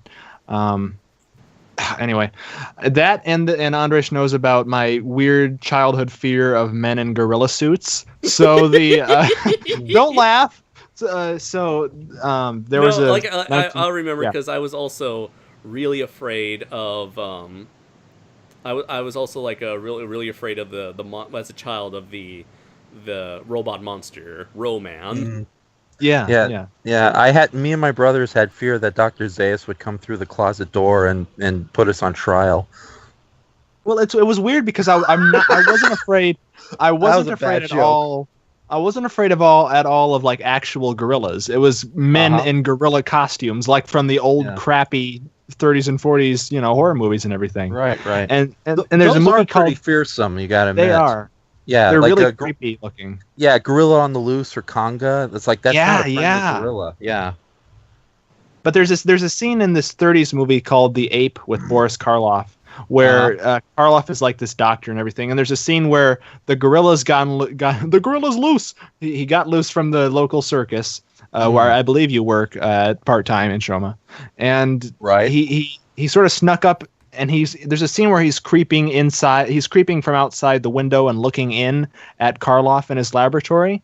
And every night I would be afraid that a man in a gorilla suit would look in my window when I'm sleeping. And that's just a terrifying thought for any child, I think.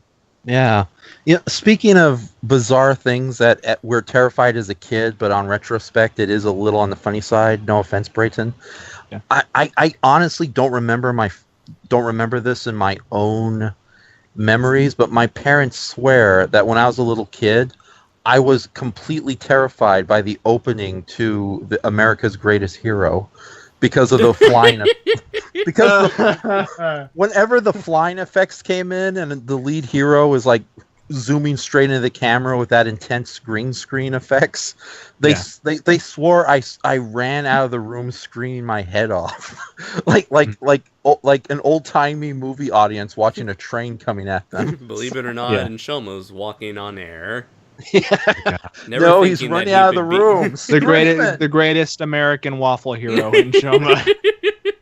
I thought that joke was dead and buried. Sci-fi dragon, Saint Bernard. Thank you. I just realized, if I was Waffle Man, would my arch nemesis be Egghead, Vincent Price style? Yes, I am Egghead, my friend, and I'm going to make this breakfast delicious. I thought you were going to say excellent. Excellent, yes. Yeah. I missed an opportunity. I'm sorry, I'm out of practice. I've been dead for far too long. Yes, my friends. It's a horrible, ugly thing, that Tingler. So. I find the way to do a Vincent Price impression, you cross Peter Lorre with Orson Welles, and you just stick with it. That's the thing. Like whenever I try Vincent Price, I still sound like Orson Welles. Yeah. So you take Peter Lorre like this, and there's Orson Welles who's up here, and then you mix them in the middle, my friends, and you get Vincent Price. Yeah. With that said. Yeah, that is a good impression, but I have to admit, nobody can do like normal Vincent Price. Like when Vincent Price is trying to be charming and likable as opposed to creepy and little. No, because that's no fun. Freaks. It's no fun. Like the ending of The Last Man on Earth. You're freaks. Yes, you're freaks. All of you. Right. There's no money worth this. Yeah. They're even better when you're dead. You find me any dead jury in America who can agree that you emphasize in, and I'll go down on you. Vincent Price in one of his many conversations with William Castle. Yes. Let's see. Joseph says, so apparently the character from Danny Phantom I was thinking of is Paulina. Probably just gave Nshoma some new ideas. Nah, Paulina's an unlikable wench. No, right. I don't like her. Desiree all the way. To show, hey, that's a great logo. Desiree all the way. To show, Brayton, I just shared an image of Pauline, and she also suffers from both the Hartman hips and the Hartman uniboob. Yeah, wait a minute. I just realized something. Now that they're next to each other, Pauline and Desiree look very similar. Oh my god, we've never found out who Pauline's mother was. Oh no! Let's see. Question: would you like to see Biollante in a universe? Not sure why you singled out Biollante specifically, but sure. Yeah, Biollante is awesome. And everyone is pointing out that it's Nightmare on Elm Street 4. Thank you very much, everybody. Let's see. Question: the one where Freddy Krueger becomes a Orkin Man. Do you think they should have made a second Kong movie before Godzilla vs. Kong comes out in 2020? No. Let's see. And everyone is quoting the song from a greatest American hero. All right, so you're all evil people, and I hate you. All right, so it looks like we'll be winding things down now that we're 3 minutes away. So I guess we'll stop the questions here for now. So thank you very. Oh, Sci-Fi Dragon said because Biolante's cool. All right then, good enough for me. Yeah. So thank you very much, everybody, for sticking around and for giving us all of your questions. Thank you very much. I'm very happy. It seems like you guys enjoyed this session of Audio Synchronicity once again.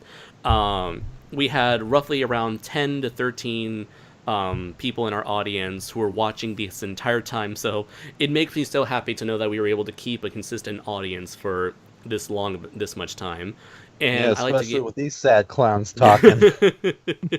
So a big thank you to Brayton, my co-host, my partner in crime. Thank you very much, man, for making the time to do this second episode once again. Absolutely, thank you. And thank you very much for our very first guest, Nshoma. We will make sure this is not a regular thing, because as we've proven, it is too hilarious and too chaotic, and we love it all the way anytime you're here with us and when you hear us man on the channel. Yeah, too much in Shoma is never a good thing. It's always special to have a waffle around, so your presence was appreciated. Thank you. So, ego, mai, and shomo. Zubu did a nice little tribute, a nice little reference to the now recently deceased Ember Prevost. Ember Prevost was a person who did movie reviews. He had a series called Reaction and Review. I used to watch him for a while, and he sadly passed away last month. So I was a fan of his work for a while, and I did have a lot of respect for him. He was one of the first YouTubers I used to check out back in the early days, like in 2008. It's always interesting looking at the passage of time and seeing who you used to follow in the mid to late 2000s and the people you follow on YouTube nowadays. And for someone who was one of the first people I followed on YouTube to have passed away at such a young age, at like 30, he was in his early 30s. He died from like health complications, but and I'm not sure how many of you guys are aware of who Amber Prevost, aka Helsing920, that was his username, but yeah, peace be with him. May he rest in peace. And thank you for the nice little tribute there, Zubu, with that little reference. Okay, so where can people find you two, jokers? You can find us at your local Denny's on Waffle Night. We're there entertaining the crowd. Indeed. So, Egg Man and Waffle Boy. Wait, no, Waffle Man and Egg Boy.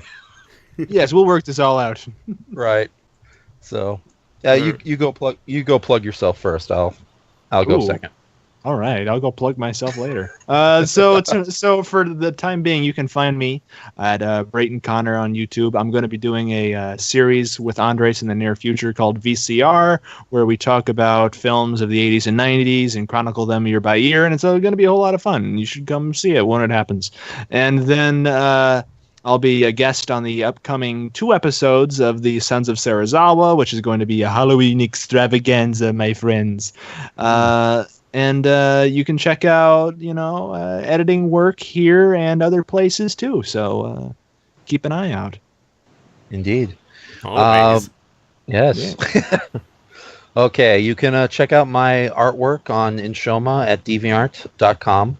Of course, I am the lead title card artist for Brendan Tenold, and I'll be doing one for his upcoming third Tales from the Crypt movie, Ritual, which is obscure and is a surprise there's even is a third one.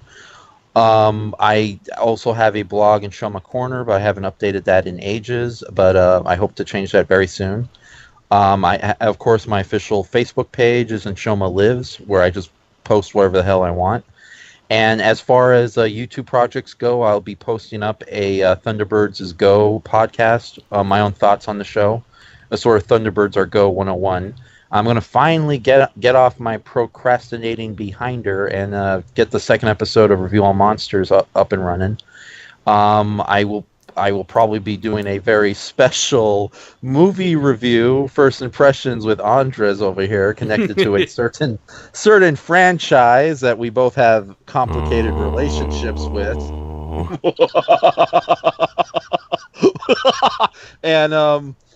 And what else was I? Oh, and I'm also going to be doing the some voiceovers for Wikizilla's official YouTube page. So, based on my favorite kaiju, who you all probably know who it is by now. So, I'll give you a hint. He stinks. Desiree. Oh, no. She never... that's the last Desiree joke we're getting tonight, ladies and gentlemen. Yeah. So, Is it? Is it really? It is. Because you could say that at this point, there's a little bit of Desiree in all of us. I wish!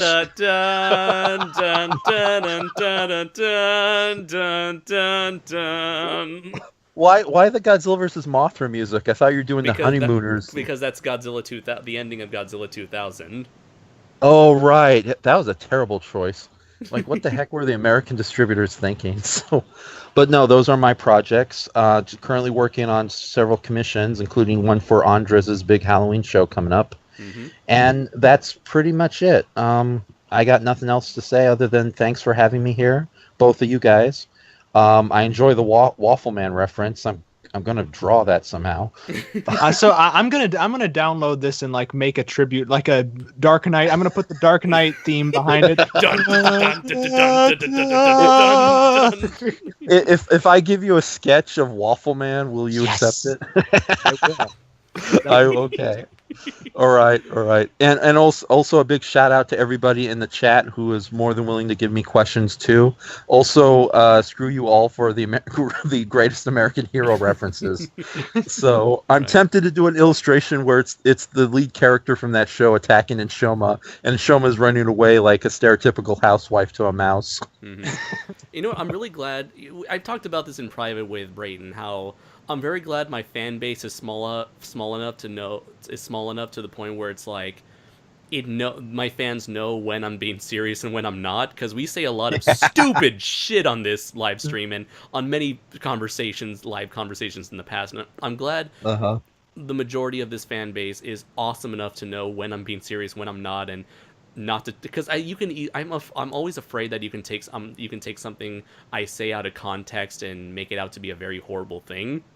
Well, now you know what I have to do, Andres. I have to make one of those really like those political like campaign ads or whatever. Andres Perez said this awful thing in Audio Synchronicity episode 2, and then like insert some out of context blurb. Kind of like what like iDubbbz did when he destroyed Leafy with those content com videos. It was like anybody, he like scrutinizes them, like rightfully so. But it's like I'm always afraid, like, because anything you say on the internet can come back to haunt you. But like right now, when Jacob just mentioned Galaxy, I'm surprised Galaxy turned out to be the phrase that you keep repeating and not that annoying catchphrase that the Red Ranger had in Shoma. I don't want to say either one, so screw you. Yo, shut up, yeah! I just hated myself just saying that. Also, you can go to Hades and enjoy some nice ribs with the succubi, Jacob. I don't wait, get it. That was an insult? Oh, never mind. Go to hell, Jacob. There you go. There we go, Kevin. Best match! Yeah! It almost sounds... I really wish you could take Kamen Rider Build's belt and replace it, the voice with like with Jack Black. Best match, yeah! That would be the Kamen Rider. Kamen Rider, Tenacious D. Today's episode, greatest song in the world. Me and my Kamen Rider here, we're walking down a long, lonesome road. Oh, son, they're the shiny shocker. The Waffle Man in the middle of the road.